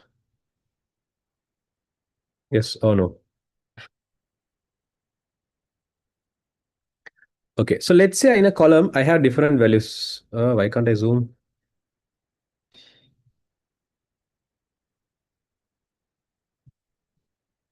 So let's say I have multiple values. For example, like 2, 4, 1, 65, 7, 3, 13,000. I have a mixture of values. So let's say I want to rearrange them in ascending order. Okay, from small to big. Then what I can do, not even numbers, even words, you can do it. So if I go for sort and filter, you can see right side corner. In the top itself, you can also see in the right side corner, we have something called sort and filter. So if I go and click on that, there's option called sort smallest to largest, largest to smallest. So if I go and click on smallest to largest, see, it will rearrange all these numbers from small to big. So that first tool that is representing the sort tool. Did you understand what you mean by sort, all of you? Is that clear?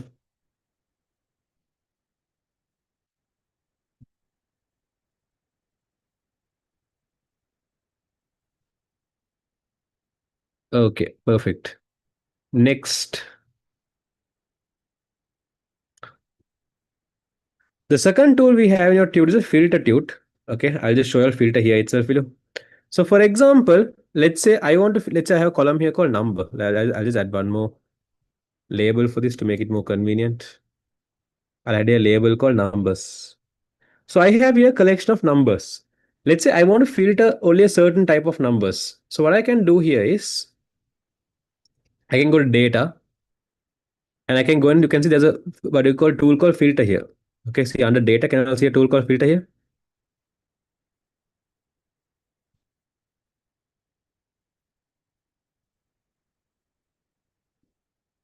Yeah. So you can select this from here or else from the home page itself that is there. Okay. The home page itself is there on the right side here. We're here. Both are same filter. Okay. So once I go and click on the filter tool, after I go and click on the filter tool, can I see a difference in that cell that was selected?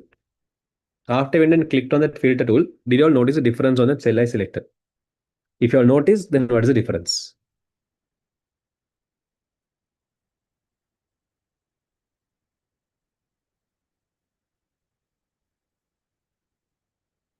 Nice look at the cell I selected. Nope. There's some difference you can see. Something is different there. Uncorrect. Was they correct? Others can also see a small arrowhead there. A small icon there. And yes, exactly. So once I go and click on that icon there, I can get certain options to filter. See, I can go and filter based on certain things. Okay, you can see there's something called filter by color, and then filter by sorting, blah blah blah. All those stuffs are there. So let me tell you where this is one place where this is useful. Now let's say I have a list of names, people, students' names are, and I want to highlight the. Let's say I'm going to highlight the people who are repeating. To highlight the people who are repeating, what I might do, mostly what I do is I go and click on the column name. So once I go and click on the column name, it is option here called conditional formatting. Okay. So under conditional formatting, there's option here called highlight cell rules and the option called duplicate values. Is this part clear? I didn't still click on it, but I all visible. I can all see what I have done, what I'm going to do. Okay. So once I go and click on highlight duplicate values, now you can see, click on OK here. You can see all the cells having duplicate values have been highlighted. Even if it was not together, huh? Like even if I have a number 2 here, see still it's highlighted.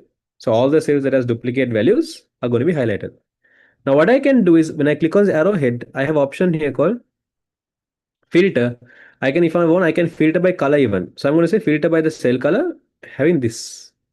So now what it will do is it will filter and give me only the cells that has duplicate values. So this is one of the places where this filter tool is used. Apart from that, there are other purposes as well, but this is one of the situations how filter can be used.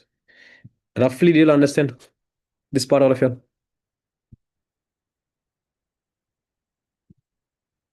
So this is called the filter tool.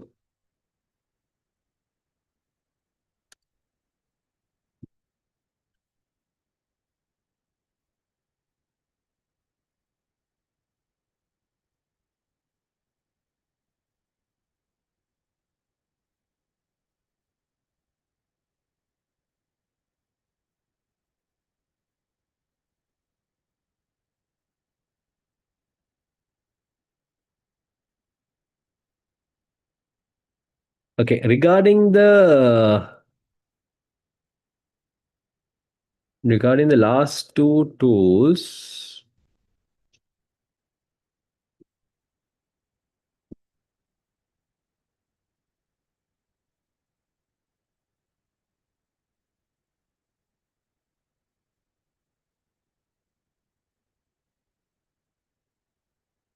let me double check because I'm not 100% sure of these last two tools.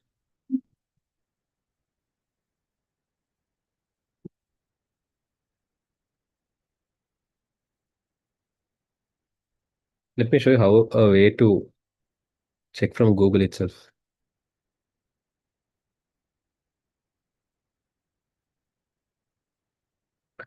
Search by image.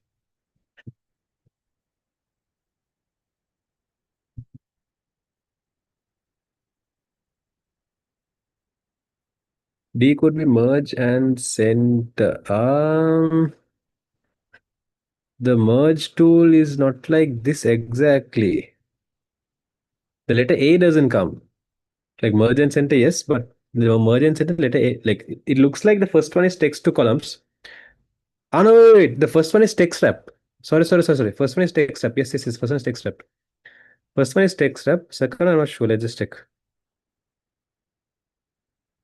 First one should be text wrap. Second picture is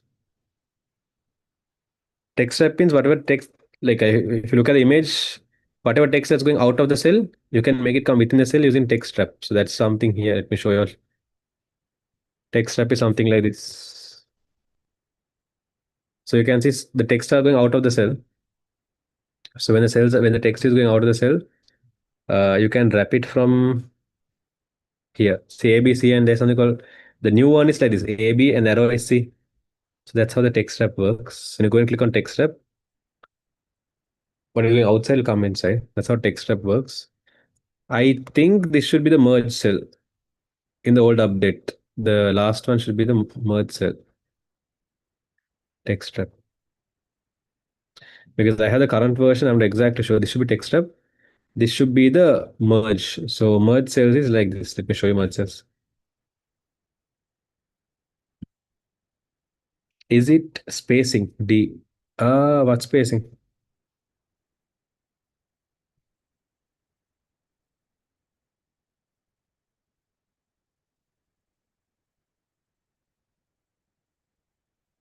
In 2016 version of Excel, the lines merge cell. No, here also the merge cell is just arrowheads. So I think they're referring to the merge cells because they have used the letter A additionally. Okay. So let me show you the picture I'm referring to.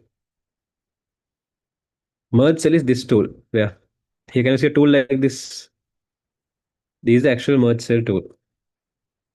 Let me see in Google Sheets how it is there.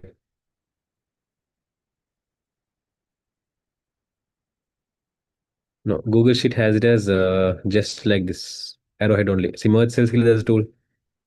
So it looks kind of like merge cell. So therefore, I'll take it as merge cell. Okay, this is the merge cell tool. It looks almost 90% like this. Only thing is letter A is missing. So probably it should be an older version. But again, merge cell is to invert arrow. The arrow is no. It again can be version difference as well. Yeah. So I'll consider that as merge cell. So those are wondering what do you mean by merge cell? Merge cell is where let's say you have multiple cells. For example, let's say I have cell here called hello, this cell called world. Okay, one, oh. Now you can see this is one cell, this is one cell, this is one cell, this is one cell, right? If I want these two cells to join together, then I can go here and click on merge cell. So when I go and click on this tool called merge cell, now these two cells will become one cell. So if I type anything here, see it comes in one single cell. That's what merge cell is. Screen share is paused. Wait. Now,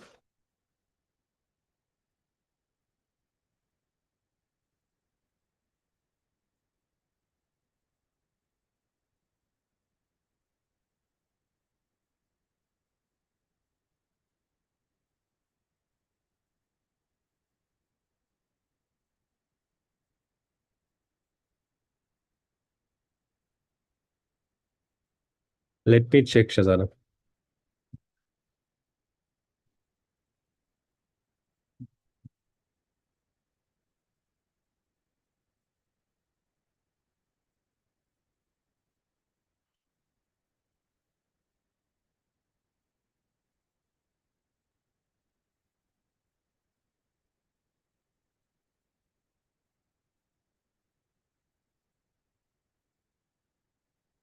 Yeah, I'll consider as merge cell. For those who could not see it, I'll again show it to you. Wait. Okay, what I did earlier here is you can see this is acting as a single cell, it's acting as single cell, single cell, single cell. But here I join two cells together, right? So for example, here I have one cell, another cell, another cell. If I'm going to join these three cells together, that's what you call as merge cell. So I can select the cell I want to merge, and I go and click on this merge cell tool.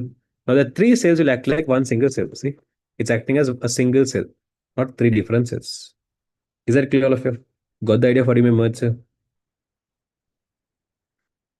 Is distributed alignment a thing in Excel? You mean letter spacing or line spacing?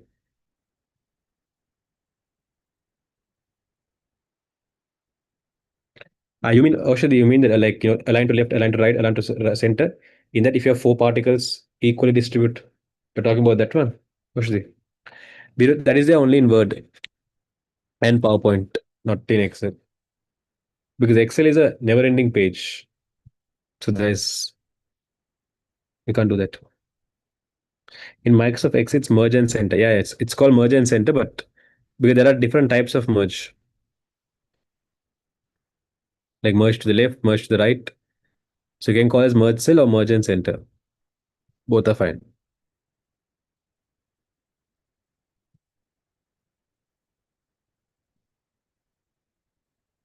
how should we write the cell address of a merged cell? Left side cell address. So for example, if you look at these three cells I've joined, what is left side corner cell? Like where is it starting? Left side corner or right side top? Either one. If you look at this row number four, in row number four, I joined three cells, right? That cell merge is starting from where?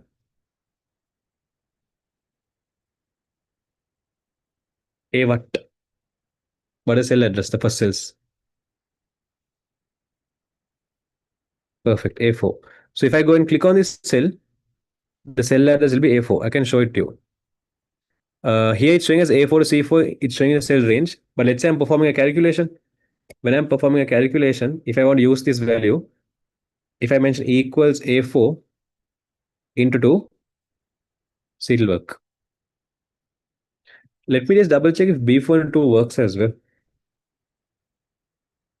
No. See, B4 into 2 is not working. C4 into 2 also will not work. But A4 into 2 will work. So it'll always take the left side corner or right side top. Is that clear, Usman?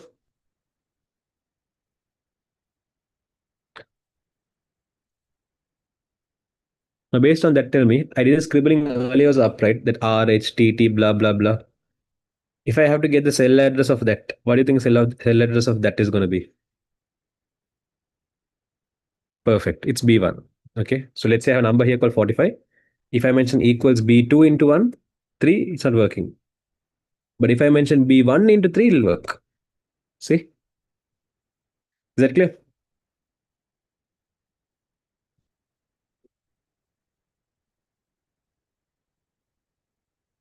Okay. Perfect. Okay. So for now, we did the first question, which has a mixed question. I'll give it a small break and then let's start the spreadsheet. And if possible, let's go for database as well. Okay. Uh, I'll just give it a 10 minutes break or 8 minutes break. It's 42. I'll give it a 8 minutes break. So if you will have to do something, you can do and come. In this gap, anyone have any questions? You can stay in the meeting. Don't leave. Just can do whatever you want and come. Anyone having any questions? At 9:50, we're going to continue. Before that, anyone have any questions?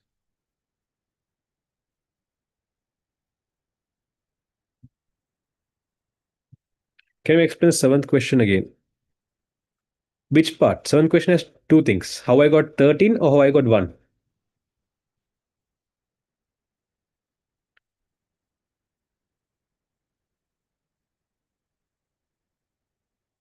Same thing you have to explain, Oshri. As in, like, for example, sort the values from ascending order, or you can mention true. So you can mention the name of the tool as well, because at the end of the day, the name and the meaning is going to be almost the same. So here you can mention sort in ascending order.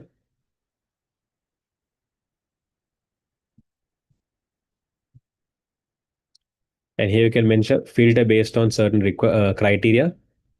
Filter by criteria.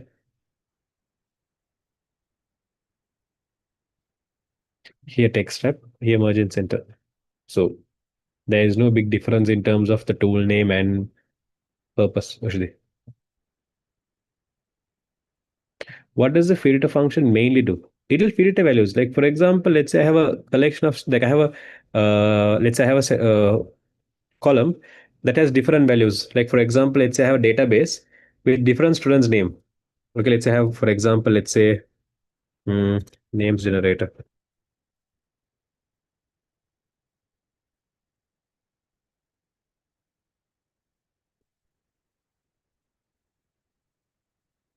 So let me get some random names.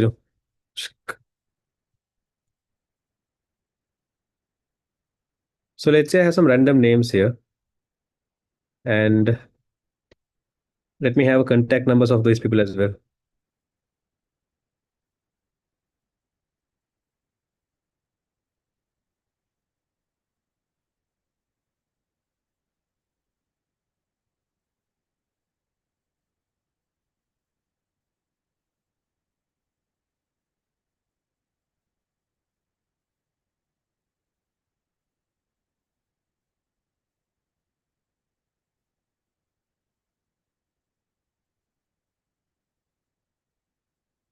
Okay. So 1, 2, 3, 4, 5, 6, 7, 8. Wait. 1, 2, 3, 4, 5, 6, 7, 8. 8, 9. 1, 2, 3, 4, 5, 6, 7, 8, 9. Okay, so let's say I have a what you call database like this with random people's name and phone number. Okay, and let's say I'm referring this to some students' details. So let's say, for example, this person is from Vellavatta, this person is from Kolannava, this person from online. Okay, let's say I have a database like this.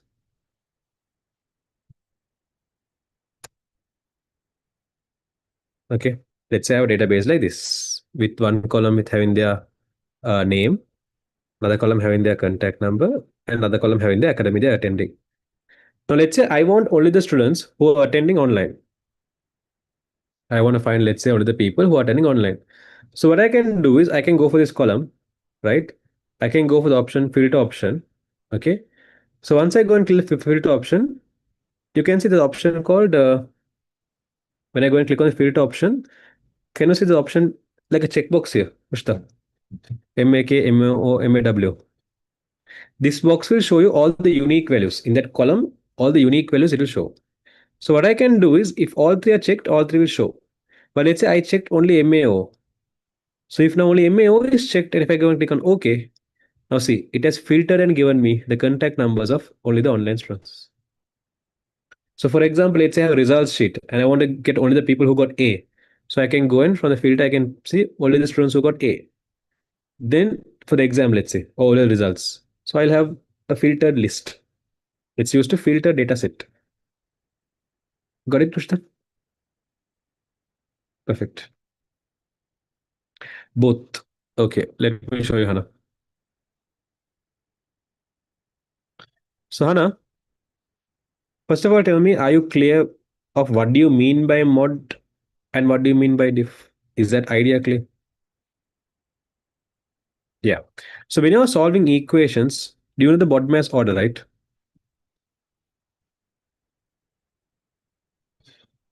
Okay. But when I was teaching you in the class without using BODMAS, I used something else. What was that? Can you remember what was that? Anna, correct. It was BEDMAS. You have the brackets, exponential,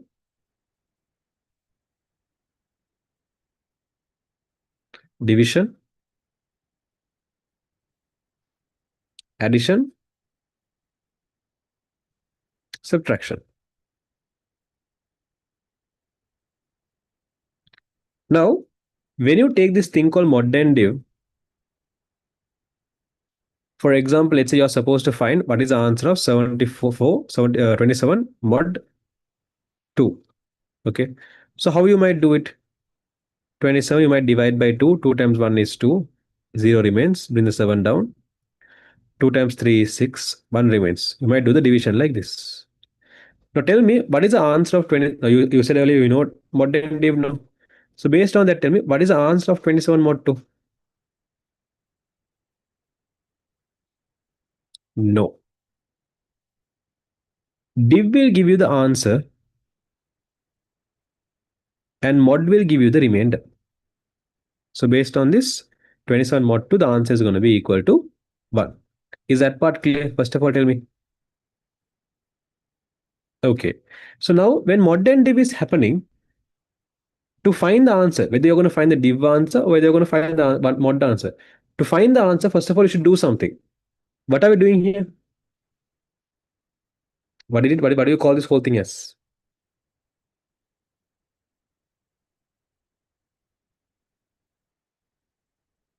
Anna, correct. Dividing.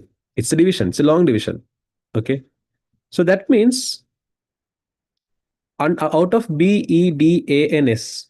Sorry, I missed the multiplication. I missed the multiplication here. Multiplication, addition, subtraction. So in BEDMAS, out of BEDMAS, out of all these values, okay, out of BEDMAS,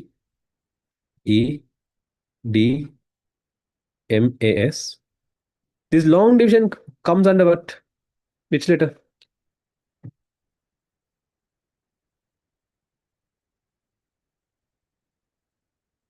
Hanani, you can get it from the WhatsApp channel.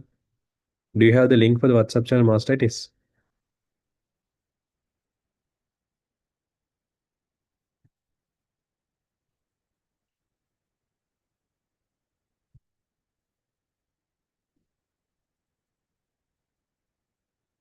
Perfect. It's D. Okay. So keep in mind in an equation, if this division symbol or else div or else mod, okay, if all three comes, we have to give them equal powers. Now we have a question. If all three comes together, what to do first? For example, if I have division like this, 23 divided by 2 divided by 4. So you might get a question, what should I do first, right? So what you should do first, when you have divisions together like this, what you do first is always you go from left to right. So what do you mean by left to right? First of all, you divide 23 by 2. Then the answer you get from that, you divide that answer by 4. Always go from left to right. Is that clear? When is the break? Break is already over, man. Break was for y'all, not for me. I gave the break and I asked those who have questions to ask. The alarm no rang, wait, that's a break enough.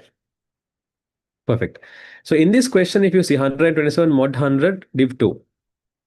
Okay, 127 mod 100 div 2. So if you take mod and div, to find both the answers, you should do division, right? So that means this is also a type of division. This is also a type of division. So when you have two divisions together, you go and solve the left-hand side first. Once you're done with this, you come for the right-hand side. Is that part clear?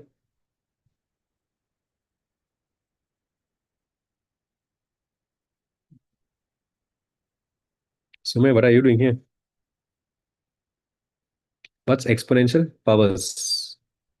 Like 2 to the power 2, that's written as 2 exponential 2. Yeah. Okay. So 127 mod honey, you also there here. Jobless people.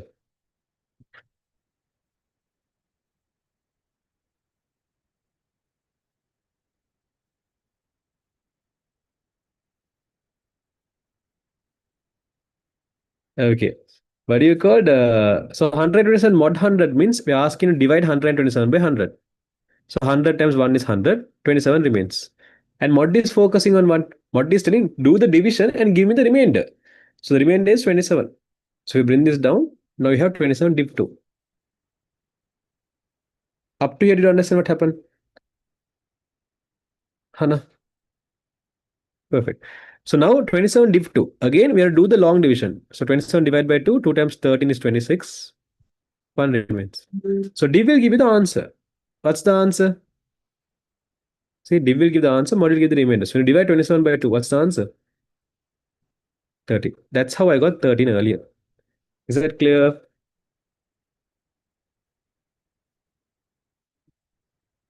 Perfect.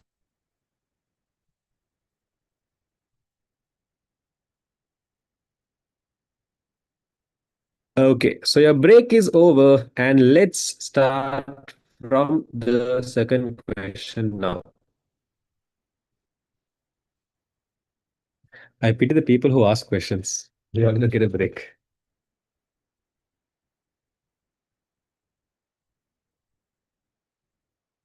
Okay, first question. Write down the cell range. Write down the cell range which represents the data for the basic salary of all employees. Okay, it's not printed properly because a particular scanning has not been done properly. But if you nicely look at the first column, it's talking about name. Second column, hours worked. Third column, basic salary. So basic salary is actually there in the third column. That was not even a break. I gave you 8 minutes of break. That was more than enough. Okay.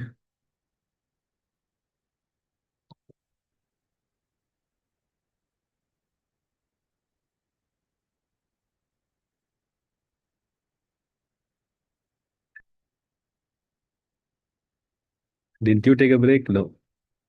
I can say finger. Yeah, scan karana finger gilla. So what do you call so if you look at the columns, tell me out of A, B, C, D, E, F, G, which column has that basic salary? Name, hours work, basic salary, OT rate, OT hours, OT amount, total salary. Which column has the basic salary? Yeah, it's the column C. Okay, it's the column C that has that.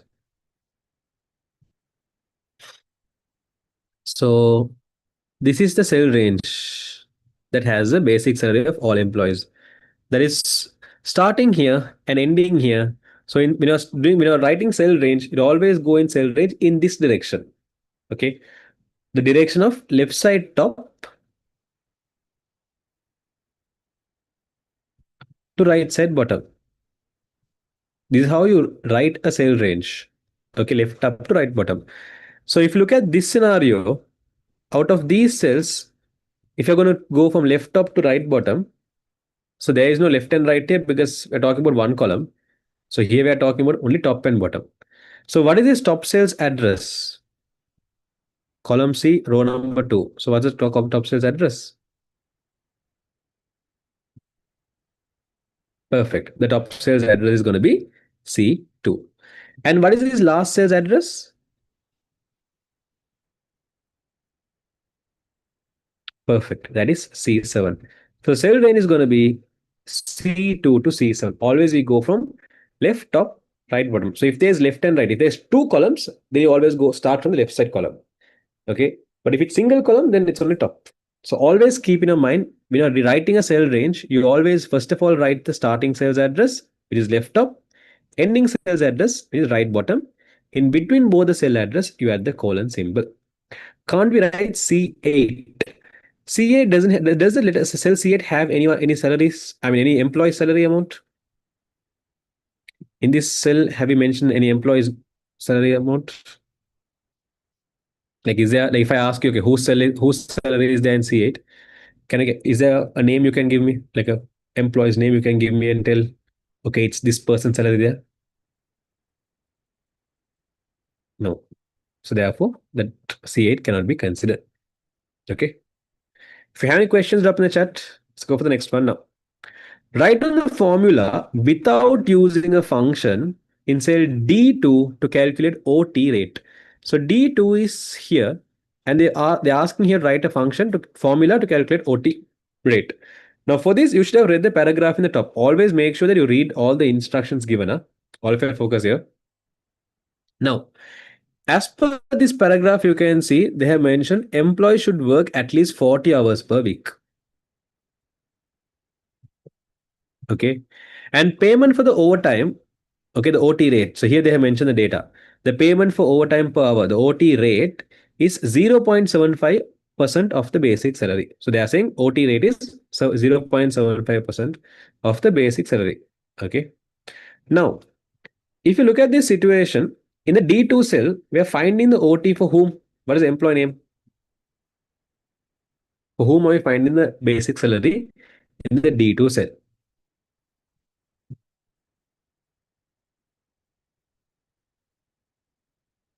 Perfect. We are finding the salary for Pasant. So look at the spreadsheet and tell me to find the OT rate. First of all, we should know the basic salary. No. So tell me in which cell address do we have Pasant's basic salary?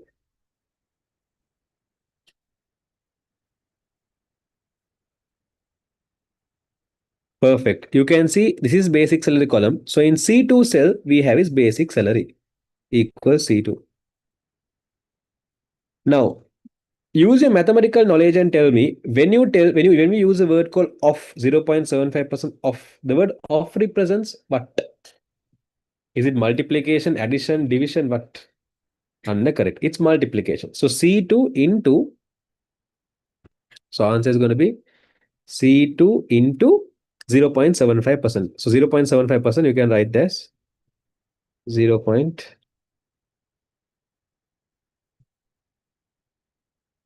I think it's 0.54,000, right? 54,000 into 0.75. 54,123 into 0.75. 4 divided by 100. Okay, correct. Okay, so normally when you take 0.75%, right? To represent as a percentage, I should divide this by how much? When you say 0.75%, that means 0.75 divided by 100. There's a small thing I should tell you all. This is a loophole in exam papers. Huh? Um, in this spreadsheet, okay, in this spreadsheet, have they given in any cell that value called 0.75? That amount called 0.75, have they given that value in any cells? No. Let's say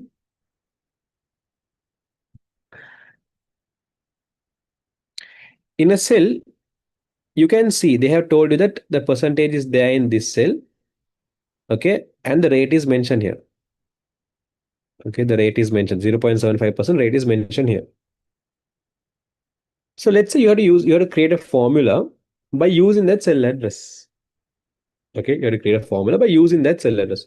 So in that case, what you might do, will you mention something like, again, this is the wrong formula, but I'm saying, will you mention something like C2 into F8, or will you mention something like C2 into F8 divided by 100? First one is correct or second one is correct? Technically both are wrong, but out of 1 and 2, what is correct? What do you think?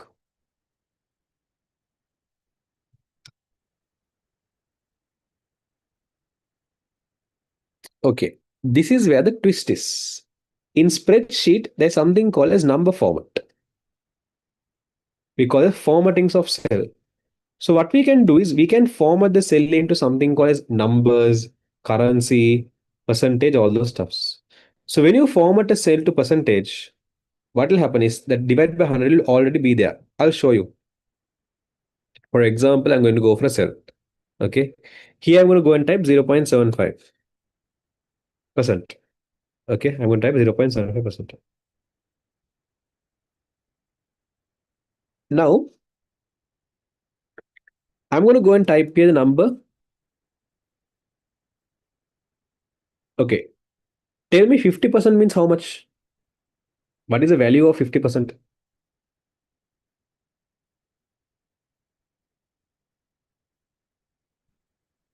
Half right. Okay. I have a cell here called A4. I'm going to cell is selected now. I'm going to go here for the option called format. I'm going to go for a number. And can you see an option here called percentage, like 0% kilo? So in Google Sheet, it's not there. Okay, or else here the option called percent. So I'm going to go and click on this option called percent. Okay. And it becomes 5,000 because it's convert the opposite, but I'll do the vice versa. I write 0.5 here. If I write 0.5 here, half means 0.5, right? I'm going to write 0.5 here and format number, and I'm going to go and mark this percent. Did you notice that 0.5 automatically became 50% now? I can remove that 0 with this symbol. So in spreadsheet, there's something called number format. Now here in Google Sheet, it's there here. But if you're going to use Microsoft Excel, in Excel, it's there here. For example, let's say I write 0.5 here. Can you see option here called general in the top? Can you see option called general here? From here, if I go and choose percentage, see the option called percentage? No. When I go and click on percentage, again, that 0.5 became 50%. So keep in your mind, in spreadsheet, there's a feature called number format. So if they are given that 50% in a cell, that means is the A4 cell, is it representing number 50 or is the A4 cell representing 0.5? A4 cell, what is the value it's representing? 0.5 or 50? Perfect. It's representing the value of 0.5. Okay, so keep in mind in spread, but there always it has to be right aligned. Huh? If it's right aligned and 50%, then keep in mind that divide by 100 is already there in it. So therefore, if they are given this as cell address, then it should be something like this. This is correct. This is wrong. Is that clear, all of you? If they are given that inside a cell, if that zero, the percentage symbol is there, okay. If the percentage symbol should be there, okay. If the percentage symbol is there, then keep in your mind that divide by 100 is already inside it. Is that clear?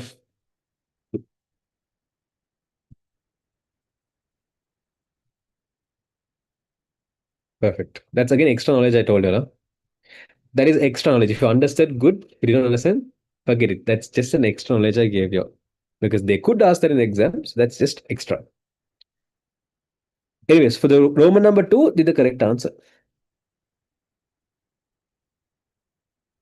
Roman number three. Write the formula with a single function that has to be entered in cell G2. So G2 is here. G2 to calculate the total salary. Okay, they're asking to use a single function. In spreadsheet, the functions we have are something like sum, count, average, count A, min, and max. Out of this, which one can be used to calculate total? If you want to find the calculation, like calculate total of multiple values, which function should we use?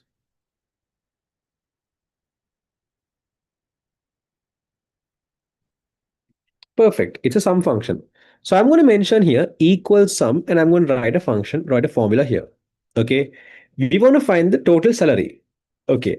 To find the total salary, if you look at this situation, to find the total salary, what we are going to do is we're going to take the base. Like if you look at the columns, you can understand that. To find the salary, obviously, the person has to get his basic salary. Okay. Apart from basic salary, you can see next column is called OT rate. Next column is called OT hours. So that means this is going to show for 1 hour. If he works for 1 hour, how much he's going to get. This one shows how many hours he worked. And this one shows the amount he's going to get by working overtime. So therefore, to calculate his salary, what I'm going to do, I'm going to take his basic salary. Along with his basic salary, I'm going to add this OT amount, how much he's going to get by working overtime. So to take only these two cells, what I can do is I can mention something like equal sum. What is the first cell address? C2.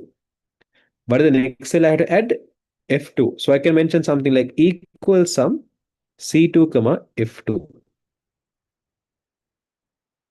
This is how the answer is going to be. Is that clear, all of you? It should be comma separated. If you have to add individual cells, then you write that in comma separated format. Why did you add basic salary and OT amount? Then how do you think? No, we have persons. These are the values we have regarding persons. Regarding person, these are cells we have.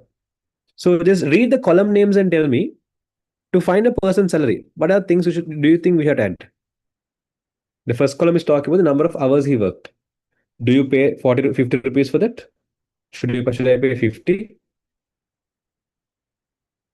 No, but that's talking about number of hours. The third column is talking about how much he's going to get if he work for 1 hour, OT rate. Okay, the column D, that's talking about OT rate. Column E is talking about number of hours. So they are saying he has worked 10 hours extra. So what should be added? Should we add D, E, F, all three or only F? Because F is basically how the F is obtained is you multiply the OT rate by the OT hours.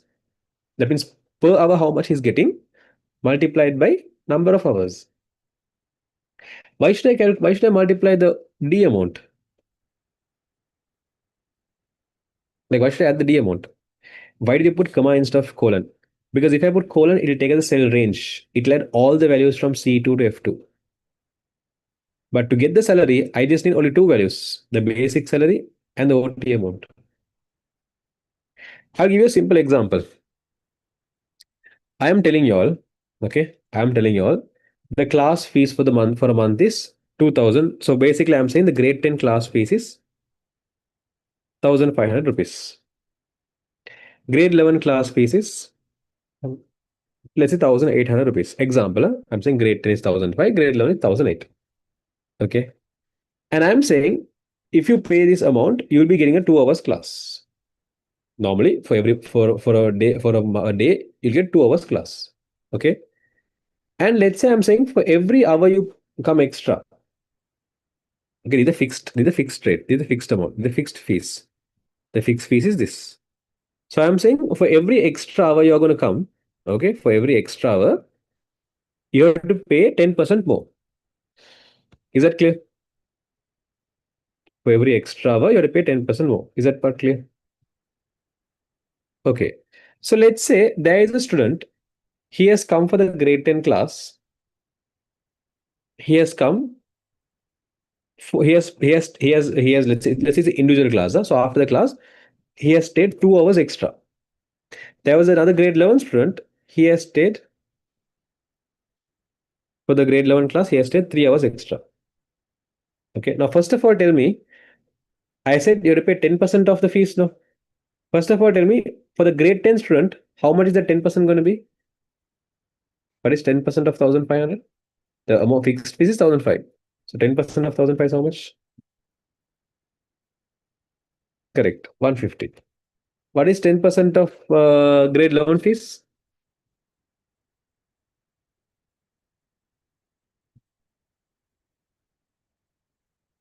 Perfect. 180. So that means what is the extra amount this grade 10 student has to pay?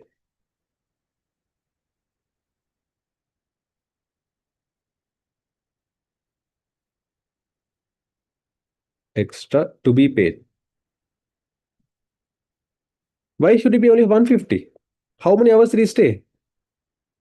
How many hours did he study extra? 2 hours. So if he studied 2 hours extra, then his grade 10 student has to pay extra how much?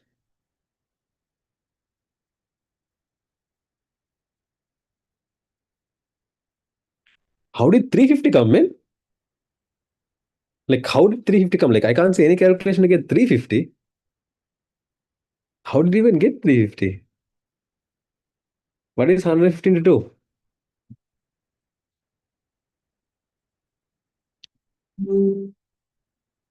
115 to 2 is 300, not 350. That clear? Now, how much should be paid extra by the grade 11 student?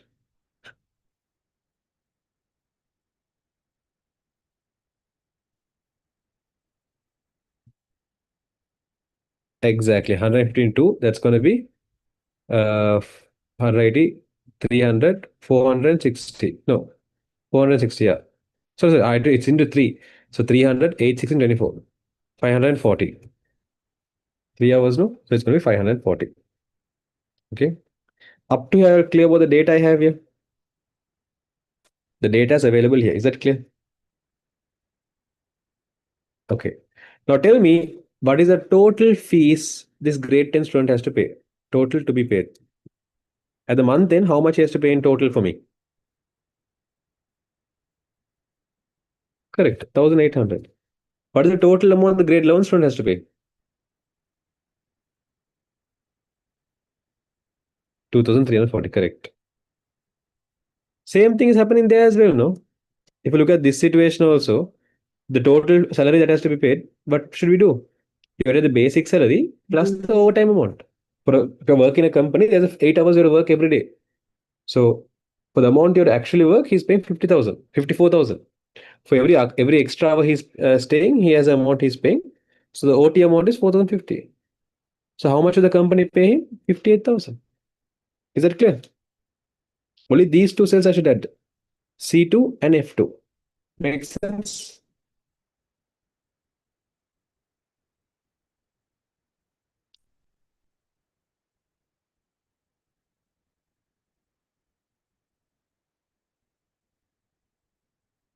Hmm.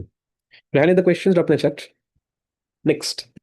Write a formula using a function required to obtain the total number of employees in above spreadsheet in cell B8. Okay. In B8, let's say I want to find total how many employees are there. Out of these functions, which function can I use to count the number of employees?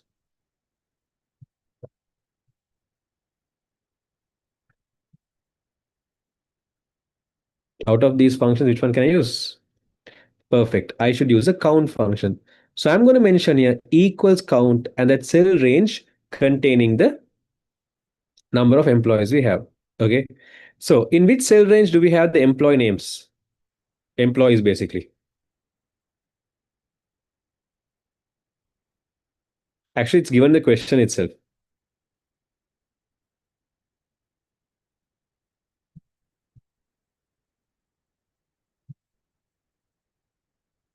Okay, okay. There is a yes. The question has said you may use A2 to A7. Now there is a problem. If I mention equals count A2 to A7, there is a problem. Listen, you can see there's one function called count and there's another function called count A, right? The difference between count and count A is that count function, it will count the number of cells containing numbers only. And count A is there at count A, it will count the number of non-empty cells. Cells that are not empty. How many cells are not empty? Now, if I use a count function for the A2 to A7 cell range, for this A2 to A7 cell range, for this cell range, if I use a count function, what do you think the answer is going to be?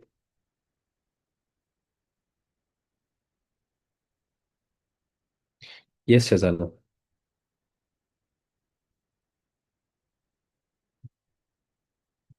Perfect. It's going to be 0. Why? Because there are no cells containing numbers.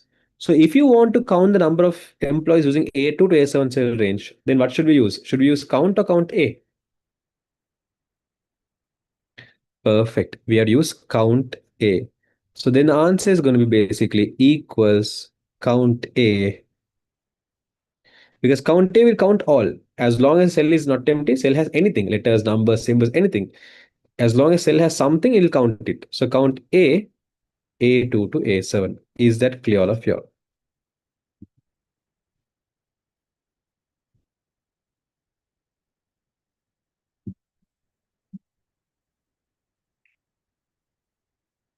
Okay. Anyone have any questions here to clarify?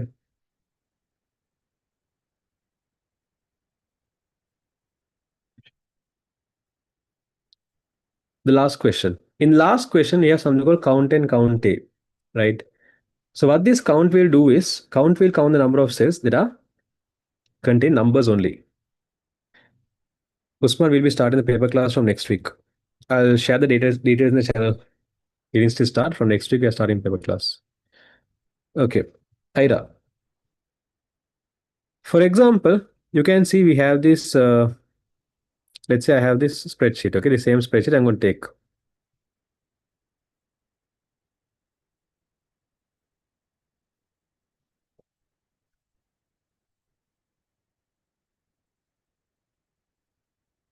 So let's say I have something like this, some data set like this.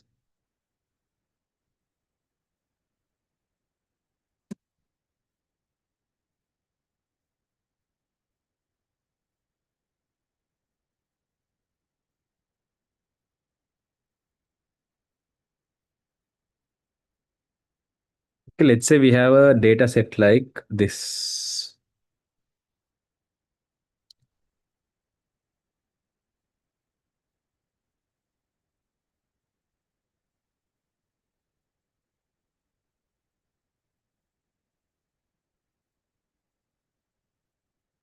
Yes, the same Amal Vimal Chamal. No update yet, Toshti. Should wait and see. Ida, let's say I have a number, I have a selected cells, right? I have some cells I have selected here, right? Okay. Now, if I ask you how many cells are there, then in this cell range, how many cells can you see?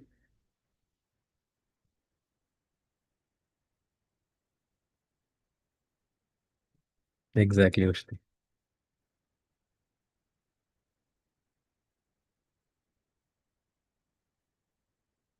How many cells you can see here?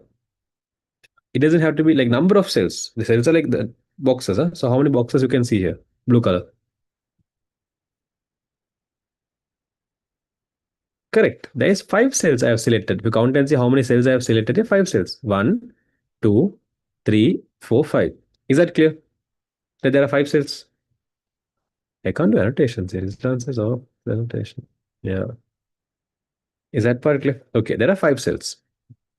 Now, I told you we have two functions. One is a count function and one is a count A. Okay, we have something called count and we have something called count A. Now, if I use a count function, so we have something called count and we have something called count A. If I use a count function, this will count the number of cells that are containing values, meaning that are containing numbers or any measurable data. Okay, any measurable data it will count. So if I ask you in this selected cell, if I use a count function, what will be the answer? How many cells contain any values, any measurable data? Yes. Is two something that you can is the word called extra was measurable? No. Is the number two measurable? Yes. Is number three measurable? Yes. Is zero measurable? Yes. Is this blank space measurable? No. So how many cells are measurable? Two, three, and zero, which is how many? Three. Is that clear? That there are three cells that has a measurable value that you can measure.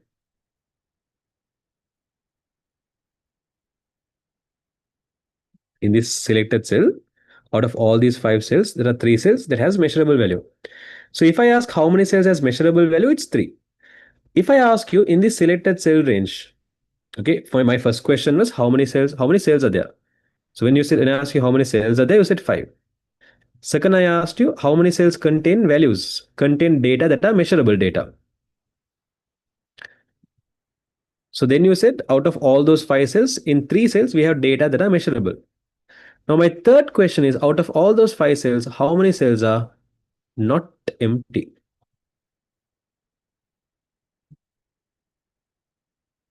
How many cells are not empty out of the selected cell?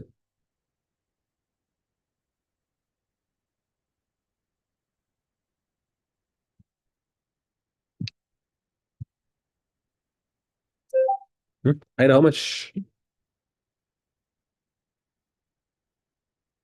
Four cells. So what happens is in this cell range, if I use a count function, I'll do both and show you. If I use a count function for the cell range, it will give me the answer as three. Okay, for the same cell range, if I use a count function, it's giving me three. But if I use a count a function, this will give me four. The same cell range, if I use a count a, it's giving four. Because why? Count A will go and see in this cell range how many cells are not empty. So out of all these five cells, one, two, three, four. Four cells are not empty. So count A, not empty. Count only cells containing values, or measurable data, basic numbers. Is that clear? The difference of count and count A.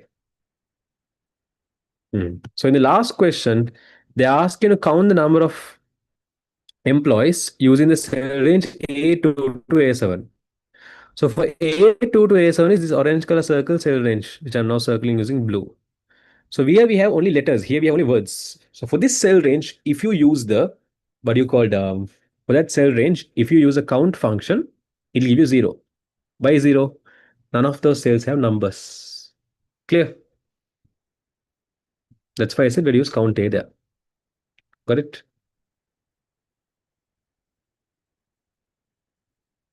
Okay, perfect.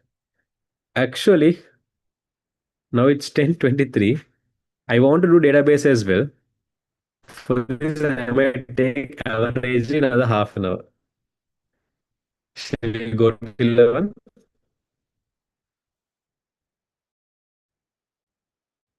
Or do you want a small break and let's go to 11? Okay. How long break do you want? 5 minutes is enough for 10 minutes before I start this.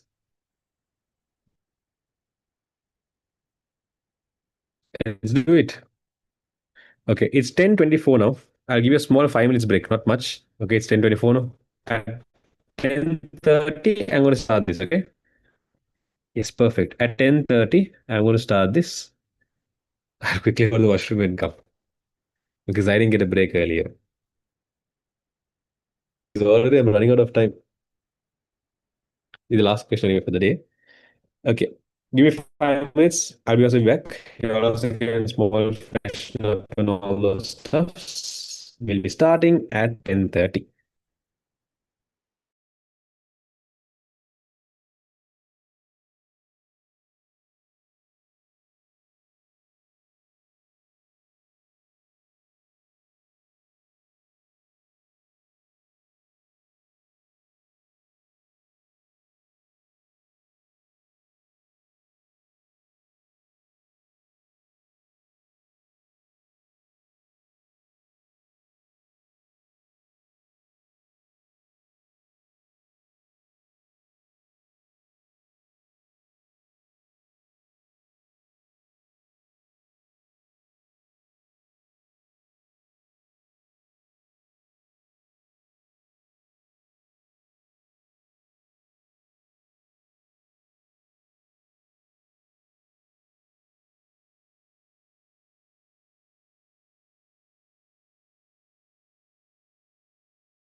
Okay, let's start. Did you have dinner? Just now that 5 minutes, 17, I think. Yeah.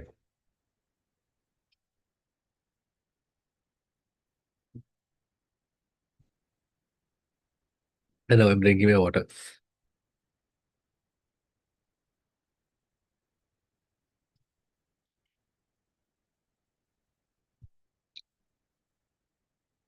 Yeah, Hanan, I'll send you a number. For those who want the details of the class, just drop a WhatsApp message to this number. I might not check today or as like very soon, but inshallah tomorrow, so around within Monday, Tuesday, I'll check and reply. Actually, within Monday, inshallah, I'll try to reply.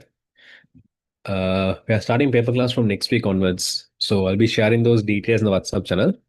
Make sure they're in the Master ID WhatsApp channel as well. Okay. Tudun, tudun, tudun. No, Shaza, no. No time for that.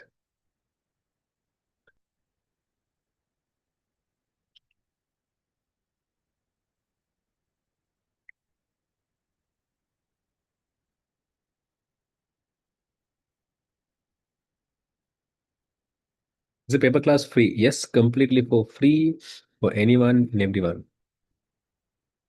Okay, let's start.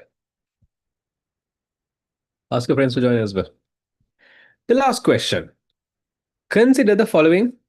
Sorry, following is a part of a database of ABC University. Sorry. So you can see they have given you basically two tables. One is called the lecture table, sorry, lecturer table. Other one is called the faculty table. The question is saying write down the field names. Field means columns. For example, if you look at the lecture table, the table has 1, 2, 3, 4, 5 fields. Okay.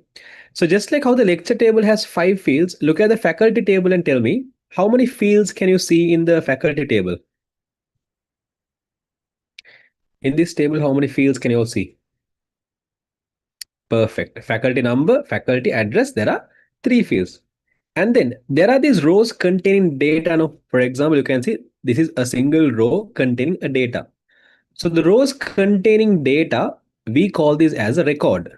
So look at the lecture table and tell me how many records can you all see here?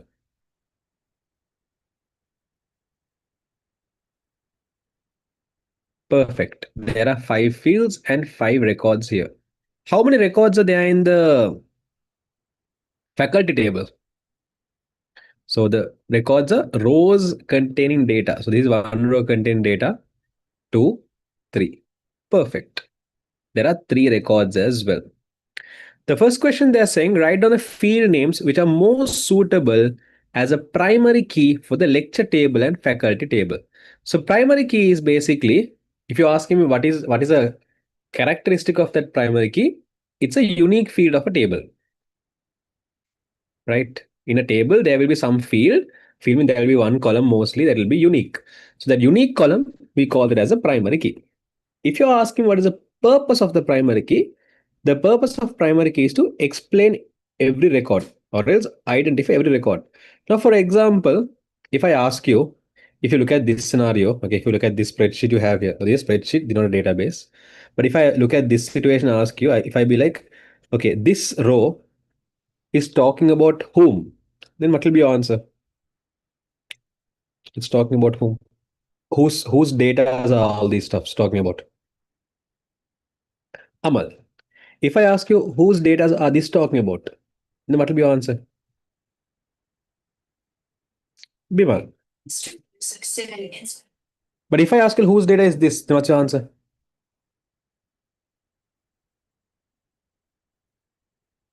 Shama. Now let's say what do you called? Let's say in this school there are two Amals. Okay, there are two Amals. This Amal is in grade 10. This Amal is in grade 11. Now if I ask you whose record is this, you're saying Amal no. If I ask you whose record is this, what's going to be your answer? Again, you're saying Amal. But these are two different students. Huh? This is two different students. This is two different.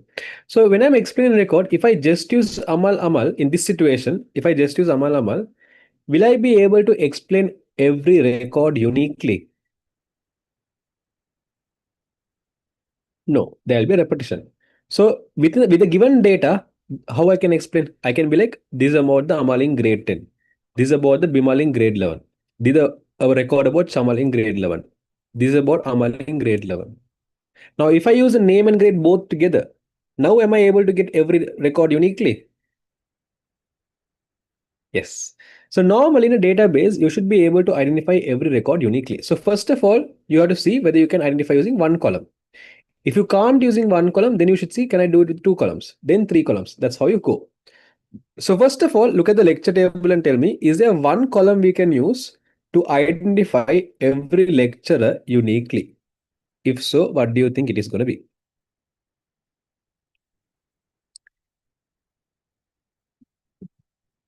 Perfect. All the remaining columns can have data that are repeating. But lecture ID, for every teacher, they're going to get like an ID. So that's going to be something unique. Okay. So I'm going to mention a lecturer ID. So in the lecturer table, the primary key is going to be lecturer ID. Is that part clear, all of you? Lec underscore ID. So you how you find the primary keys? It should be the unique field that will not have repeating data. And the purpose has to be to identify every records uniquely. So this is how you mention the primary key. You have to mention the field name and the table. So lecturer ID in lecturer table. You have to mention both. Okay. Why can't it be the name? So for example, are you telling that in your school that there's no teachers, like there can never be two teachers with the same name? Are you saying in this whole world there can't be another Yousuf available? Can't tell that, no? So for example, are there possibilities? Tell me, are there possibilities that there could be two lecturers with the same name? Can it happen? Yeah. So if there could be, then is it suitable to take the primary the name as a primary key? No. So keep in mind when you're choosing the primary key, we don't just depend on the given data. We don't just see only the given data. We always imagine practically in reality when this table keeps on filling. Okay, now the table can get more and more records in future, right? So we have to always think practically in future, are there possibilities it could repeat? Don't depend only on the given data. Always you have to think out of the box. Telephone number. Again, telephone number also can repeat now. For example, let's say there are two teachers. Okay, let's say for example, there are two teachers, right? And what happens to these two teachers are, let's say husband and wife, both are teaching. Okay, olden days. Let's talk about 20 years back. Okay, around 20 years back, do you think everyone had their own smartphone? Not 20 years, let's say 30 years back, 30, 40 years back. Do you think everyone had their own smartphones? No, no. You go and ask your grandfather's time, did your grandfather, grandmother, did all of them have smartphone? No. Mostly every house might have one phone, or every village might have one phone.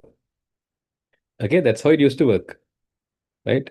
So in those, so let's say that kind of a situation is there, where there's two people who have the same number, husband and wife, they use the same phone. They don't have two different phones. That's again, you might be like, so practically in today's day, that doesn't happen now. I'll give you another thing. When you're choosing primary key, apart from choosing a field, apart from choosing a value that is what do you call that is unique, there's nothing as well. Primary key value should never ever get changed. Primary key value should never get changed.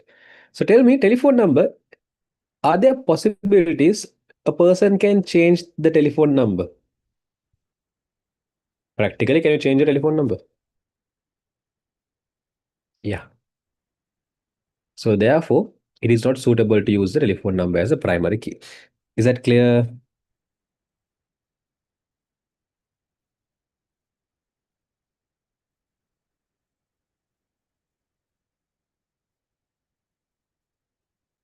Okay. So therefore, we have to use the lecture ID. And then look at the faculty table and tell me what is the most suitable primary key to be taken in the in the faculty table? The most suitable field we can take. Perfect. We can use the faculty number, FAC underscore number. So I can mention there the primary key in the faculty table is going to be faculty number in faculty table. That's the answer for this question. If you have any doubts, drop in the chat now. I'm going in the flow, but if you have doubts, drop in the chat. What about faculty? The problem in faculty is the name can change. For example, if you take art, agriculture, science, okay? So for example, let's say we had a faculty called ICT. We had a faculty called ICT. So we had a faculty called computing.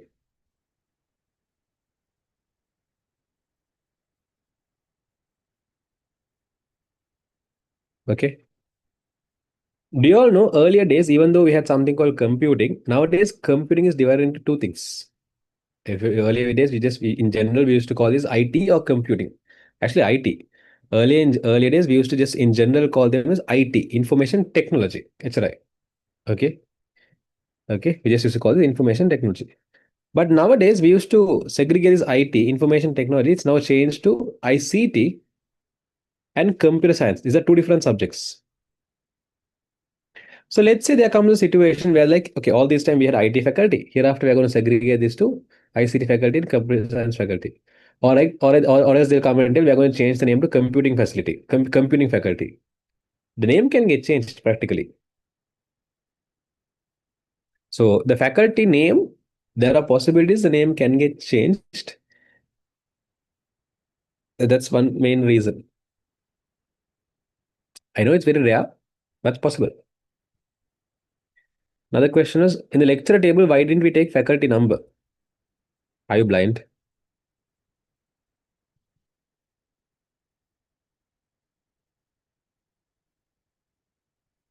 What is this? What can you see in the orange color circle thing?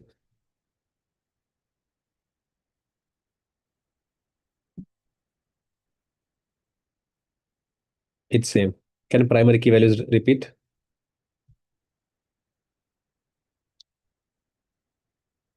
Now, does it make sense why we can't take faculty number?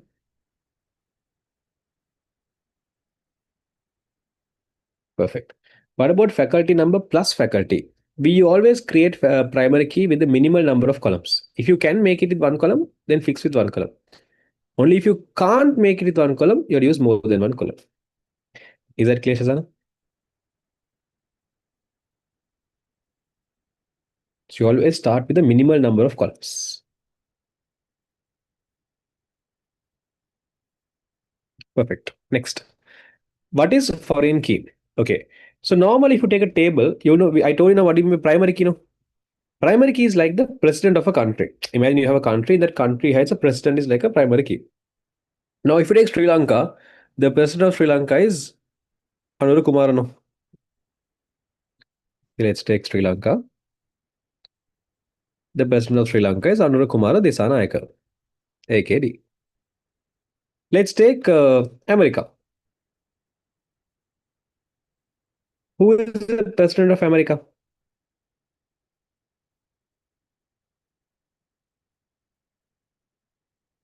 Correct. The president of America is Trump. Okay. Now let's say if you look at Anura Kumara in Sri Lanka, if you look at Anura Kumara in the road, will you call him as president or will you call him as a foreign president? Just president or foreign president? You'll be like, okay, that's our country president. Or will you be like, that's our a foreign country president? President or foreign president? President. Let's say there's a person in America. Okay, there is a person in America. Okay. While that person is in America, if he see Trump's in the road, that American person, he will call on our country president is going, or will he call on a foreign country president is going? President or foreign president? Correct. The Americans will call him as president. Perfect. Let's say Trump has come to Sri Lanka. Example. Huh? Let's say Donald Trump came to Sri Lanka. Now, when Donald Trump is in Sri Lanka, how do we call him as? Do we say Anna, our country president is going? or do we call him as a foreign president? I hope not exactly. Correct. If this fellow comes to Sri Lanka, you will call him as a foreign president. Okay. Yes, you be gone. Correct.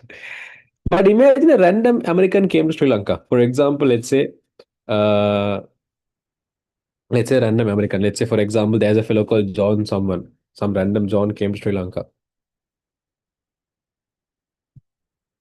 Do we call him as president? No. Will we call him as a foreign president? Again, no. So for you to call someone as a foreign president, what is the requirement? First of all, he has to be a president somewhere. Only if you're president somewhere, when you come to Sri Lanka, we can call him as foreign president, right? Same rule here as well. In every table, the president is who? The primary key. If this president goes somewhere else, in that other place, he will become a foreign key. Okay. In other place, he'll become a foreign key. Right. So for example, we have lecture ID here, right? Do we have this lecture ID mentioned in the faculty table? Or do we have this lecture ID mentioned in other table? No. In the faculty table, we have the faculty number as a primary key now. Do we have this primary key mentioned somewhere else? Yes. Where? Which table? Under correct. So when a primary key goes to another table, in the other table, it will become a foreign key. Yes, yeah, no issues. Is that clear? When a primary key goes to another table, it will become a foreign key. So therefore, you can mention the answer there. Question number 2. For the question number 2, for the B part, you can mention there faculty number in lecture table.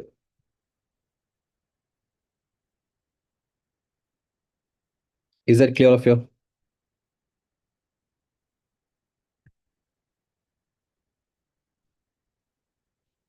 Okay. So next question is basically, first question that they're asking, what is a foreign key? Now, if you're wondering, why do we have to mention this? Okay, why all the best here for that and do well. Bye. So if you're wondering why should we mention faculty number here, the purpose is basically to form a relationship between these two tables, to form a connection. That means, for example, for you to show that A.S. Perera is working in the arts faculty, to show that Nimal Jayama is working in the agriculture, not agriculture. So Nimal Perera is working in art faculty and A.S. Perera is working in agriculture. To show that Ruchira Das is working in the agriculture, to show that connection, to show exactly where to create a connection between the lecturer table and faculty table, to create connections between two tables, what we do is we use a foreign primary key and foreign key concepts. Okay. So first question they're asking, what is a foreign key? So you can define foreign key as like this. It is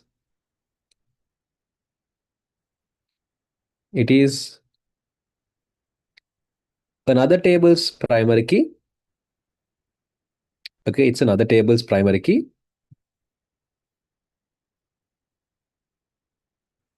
that is used to form that is used to form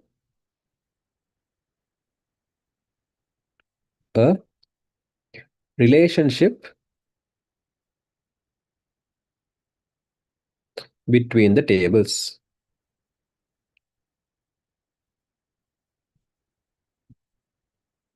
Is that clear? All of you got the idea of what do you mean by foreign key? So purpose of foreign key is to form a relationship between two tables. And how do you find it is another table's primary key. Perfect. Next. How many fields and records are there in the lecture table? Okay, we already answered that. Lecture table has 5 fields and 5 records. Records are rows containing data. Fields are these column names. Then Roman number 4. What are the suitable data types for the following fields? Okay. When you're creating a table, apart from mentioning a name for the table, you have to also mention how many fields you're going to create. Okay. Then after you mention how many fields, you have to mention the name for each field, Apart from giving the name for the field, you can see every field has a name, no? Apart from giving the name, it also mention what type of data are we going to store. So when you take database, okay, when you take database, there are different types of data as we have. We have something called as text. We have something called as number or as numeric.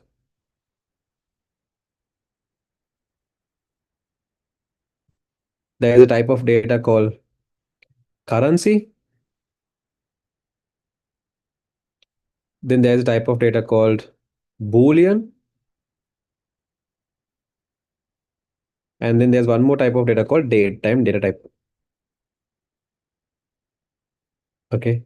So if you're going to store any text or any collection of character, like any character, letters, numbers, symbol, any kind of character, if you want to store, then we go and store it in text.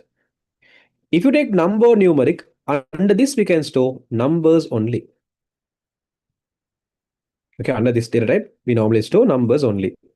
In currency, like the word sounds, if it's going to be like rupees, LKR, dollar, if they use that, this one, if they use that, what do you call this, LKR, dollar, all these stuff says? Yen, what do you call them as? Units, the, like, what do you call them as units? The, like, there's a name for that, right?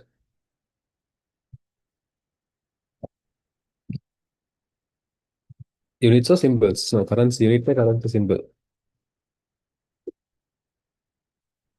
I think it's called currency symbol. So if you're going to use a currency symbol, okay, if you're going to use a currency symbol, then we use a currency data type. So it will show $50, LKR 75. So those are going to be currency. Boolean means, for example, true or false value. Inside a column, if you're going to store only true or else false, that's going to be Boolean. Date time is any sort of a date or any sort of a time. That's what date time is. Okay. So if you come back into this question, they're asking what are the suitable data types for the following fields? First, telephone number. So tell me, out of these data types I gave you here, okay, for telephone number, which is a more suitable data type?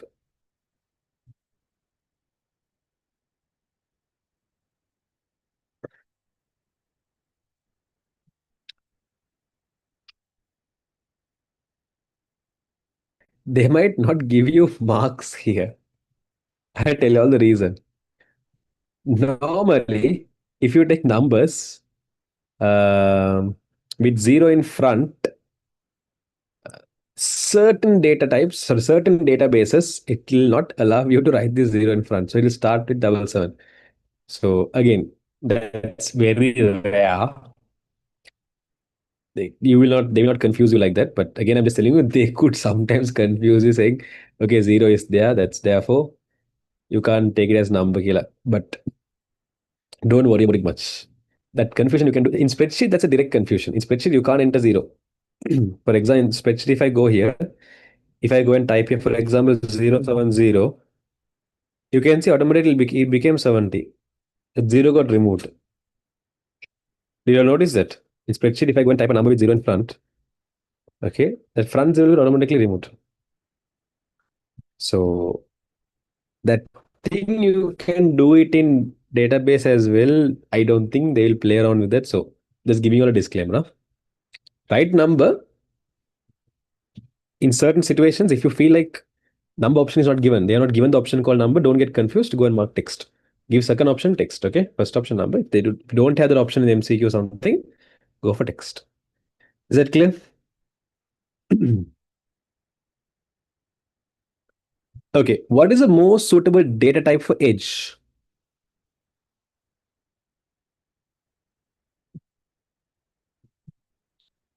For age, what is the most suitable data type?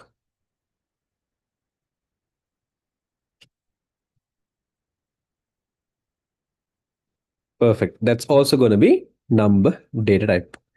What are the most suitable data type for address? This dahi wala logi goda. Perfect. That's going to be text. What is the most suitable data type for faculty? Perfect. That's also going to be text. So is that clear of you?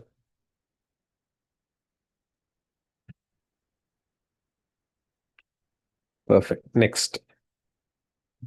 What is the object that is used in database management system to filter only the lecturer of the faculty of agriculture? Okay, to filter what are used. Normally, if you take a database management system, DBMS. Okay, if you take a database management system, DBMS stands for database management system. Okay, the most suitable is number. They should have given this without the zero in front. Okay, so sometimes they'll be depends on the teacher. There are some people who are like if you're asking me what I'll give you all marks for number. I will not give you all marks for text. But then someone can come and argue with me saying, so I have zero in front, right? You. So based on that, can give mark for text. But I will not recommend writing text there. Because do you all know what is the purpose of number format? So do you all know what is the purpose of data type? Tell me yes or no. Do you all know the reason why do we have something called data type? What is the purpose? Do you all know? Like what is the importance of it? No. I'll give you a simple example. I have here, let me go for a website, okay? I'm going to go for the Master Online website, right? So if you go for the Master Online website, there's an option here to sign up now. When I'm signing up, you can see there's an option asking me mobile number. Okay, there's an option asking me mobile number. Tell me, correct. Guys, don't, what do you call, Jabba in the chat? I'll just put you outside, huh? What do you call, if you have a field here to enter phone number, tell me, can a phone number have letters? Can a phone number have letters? No. So when I'm entering my phone number here, if I try entering a number, you can see it works. Okay, when I try entering number, it works. But let's say I try hitting a letter. At the moment, I'm clicking my letters. Huh? In my keyboard, I'm clicking any letters.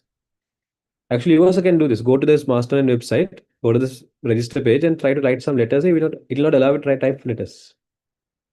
It will allow you to type only numbers. So that is blocked by something called as data type. So because I have set the data type here to be number only, it will allow you to type numbers only. Because here I make sure the data type is date time, it will allow you to select a date only. So date only, there's no time also. So what is the purpose of data type is to make sure that the user does not submit any in not invalid invalid data. To avoid people submitting invalid data only, we use this data type. So this makes sure that the phone number is always a number. So basically the purpose of data type is to validate data. Is that clear of your?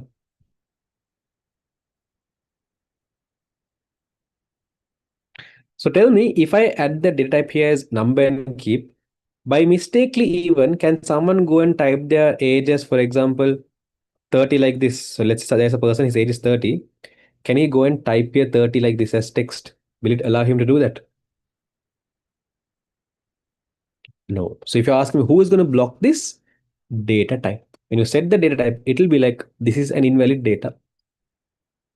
You almost have sometimes seen this here. When you try to enter an email, you can see email, right? If I try to enter anything like, for example, if I go and enter my name like this, do you think it'll allow me to sign up like this? Just only one letter, one word. If I keep my email like this, do you think it allow me to sign up like this?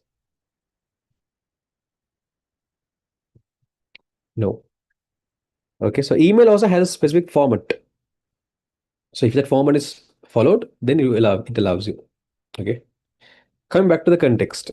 Okay, coming back to the context. What do you call when you take a database management system, this DBMS has four components or four objects we call. Let's say in simple words, four features, right? The four main features you have in a DBMS application is one is called table.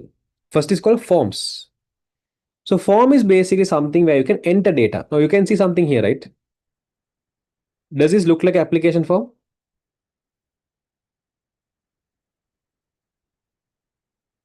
Yes. So what is the purpose of this form? Why do I have to give this form for you? To do what? To show you data or collect data?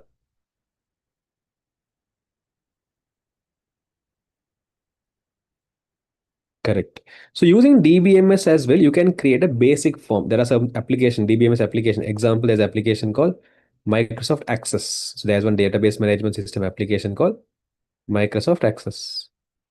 So using Microsoft Access application, what you can do is you can go and create forms. Okay, you can go and create these forms to collect the data.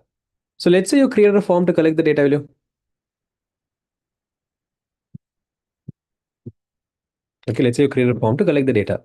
Now that all the data you collected, you should be able to see it as well, right? So normally in a database management system, no, this is not a table, but we can create like something like this that looks like a table. Okay, we can create something that looks like a table like this. So these tables are used to store those data. Okay, so forms are used to collect the data, and tables are used to store and represent that data. Is this part clear, all of you? The form and table part.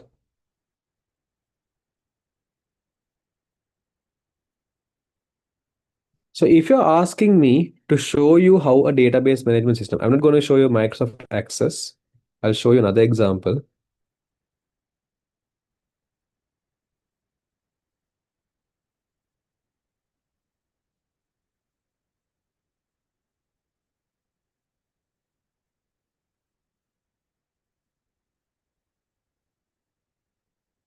Why is my laptop slow?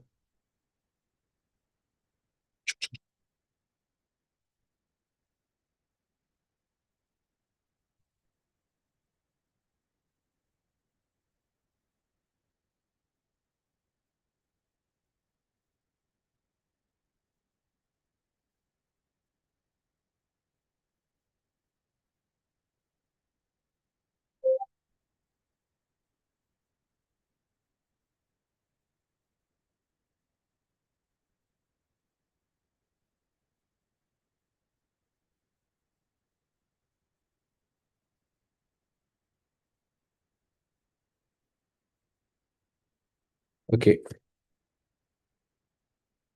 So this is how a database management system might look like. And if I want to show you how a form might look like, okay, a form might look like some, you can, in what you call Microsoft Access, you can create more nicer forms. So this is basic in the one I'm using currently. You can't create nice form, but can you see like a basic form is there? Enter some data. I can go and enter values here. Okay, so I can go and enter all these datas here. Like a small form is there. I can say end time, recording, blah blah blah, and I can go and click on go here. So once I go and click on go, these data are going to get saved, right? At the XN. So once I go and click on save, these data are going to get saved in the form of table. So you can see this is a table. So table is used to store the data. These forms are used to obtain the data. Is that part clear, all of you?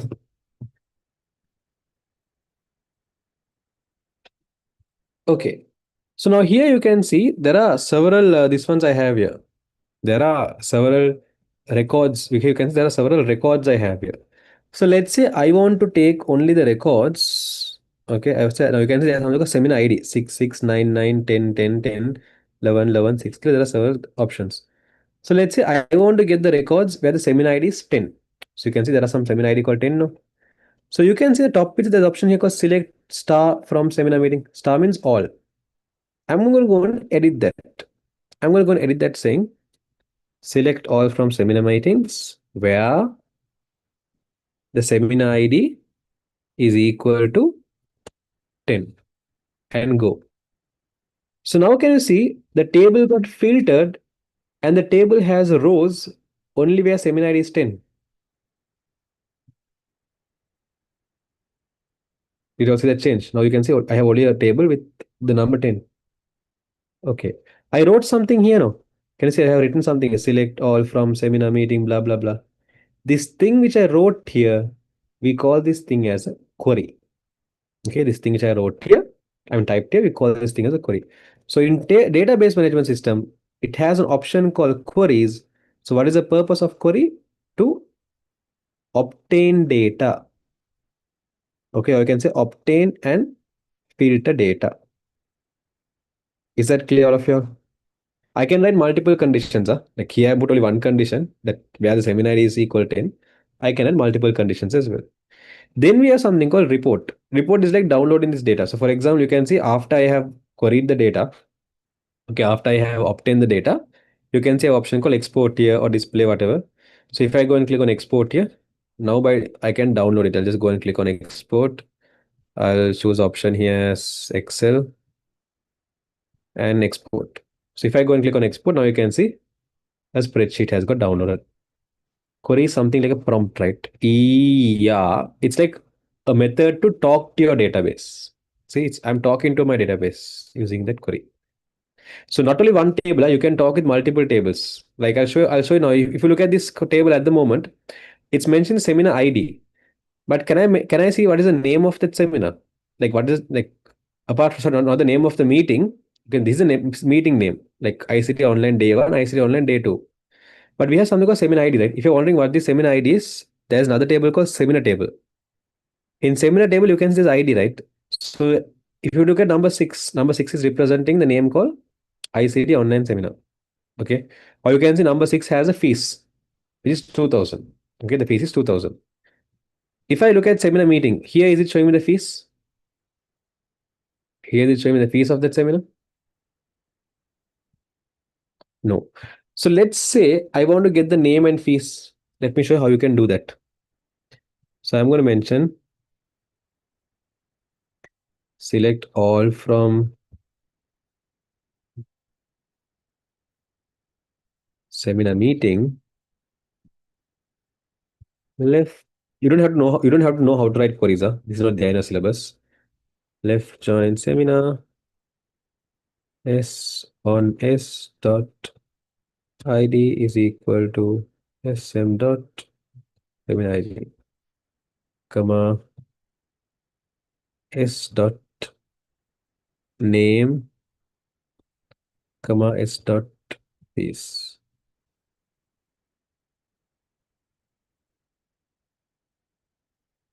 Okay, I have written something here. You don't have to know what I wrote here, but I wrote a query here. I'm going to click on go. So once I clicked on go, can you see the name and fees additionally got joined here? From the seminar table, I have gone and taken the name of the seminar and the fees. The same name and fees was not there earlier here. I got it from another table. I said, go to this table and get it. So you can see when I'm talking, when you're writing queries, again, you don't have to know how to write queries. I'm just showing you a small example. When you're writing queries, you can refer to multiple tables as well. Is that query clear? So query is to obtain data.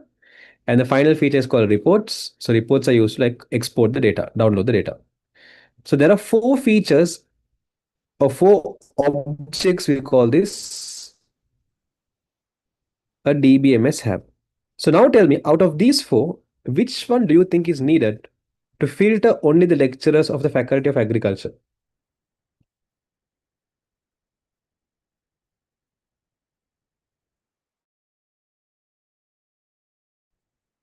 Out of this, which one do you think is needed there? Anna query. The answer is basically query. Is that clear of you all? Okay, so that was the plan for today. I want to do this main question and then the spreadsheet and database. Anyone having any questions? So with that, we're done for the day. Any questions? Why is it query? Because query means question. That's the question we are asking the database, and database is representing. Because we are here filtering, right? We are observers who are in agriculture. Earlier I did here. Like let's say I'm going to get only the I want to get only the no, you can say ICT, maths, science, all are there, right? Let's say I'm going to get only ICT. I'll be like where S M dot ID equals 6. So now it's going to give me the records of only ICT seminars. See, I was able to filter and get only the ICT seminar, not any other details, by using this thing called query. So query is used to filter data in a database. Got it, Prashna? Hmm. Anyways, with that, we're done for the day. Anyone having any questions?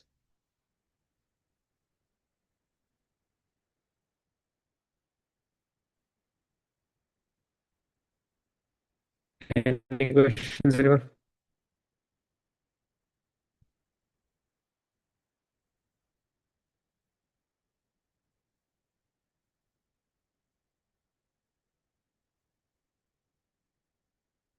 Those stuffs I'll be actually sharing in the channel. So actually, because you all stayed till end of the class, I'll give you all one thing. Because you all stayed till the end. Yeah, sorry, I'll be sharing in the channel. So check the channel. Okay, Shazam. Because you all stayed till the end, I'll give you all one thing.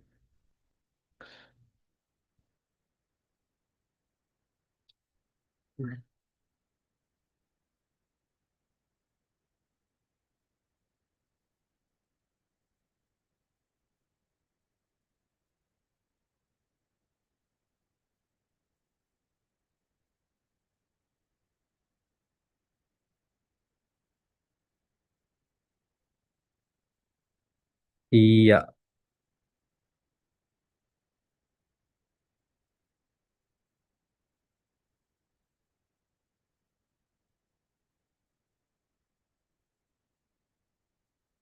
So mostly for your first term test, you might get until the grade 11 second lesson. So I'll share you all the field PDFs from the grade 10 all lessons to grade 11. What do you call the second lesson? So these I have shared you all my like class tudes field versions, like with all my writings included in it. And then I'll also give you all my other subject notes. This has all the subjects like math, science, like every subjects. Randomly is there. So yeah, these are some resources for all for staying until the end. Anyways, with that, we're done for the day. If you have any questions, stay and ask. Others, I can leave. You're welcome. Bye bye. And thank you for staying till the end. You're welcome. Have a nice day.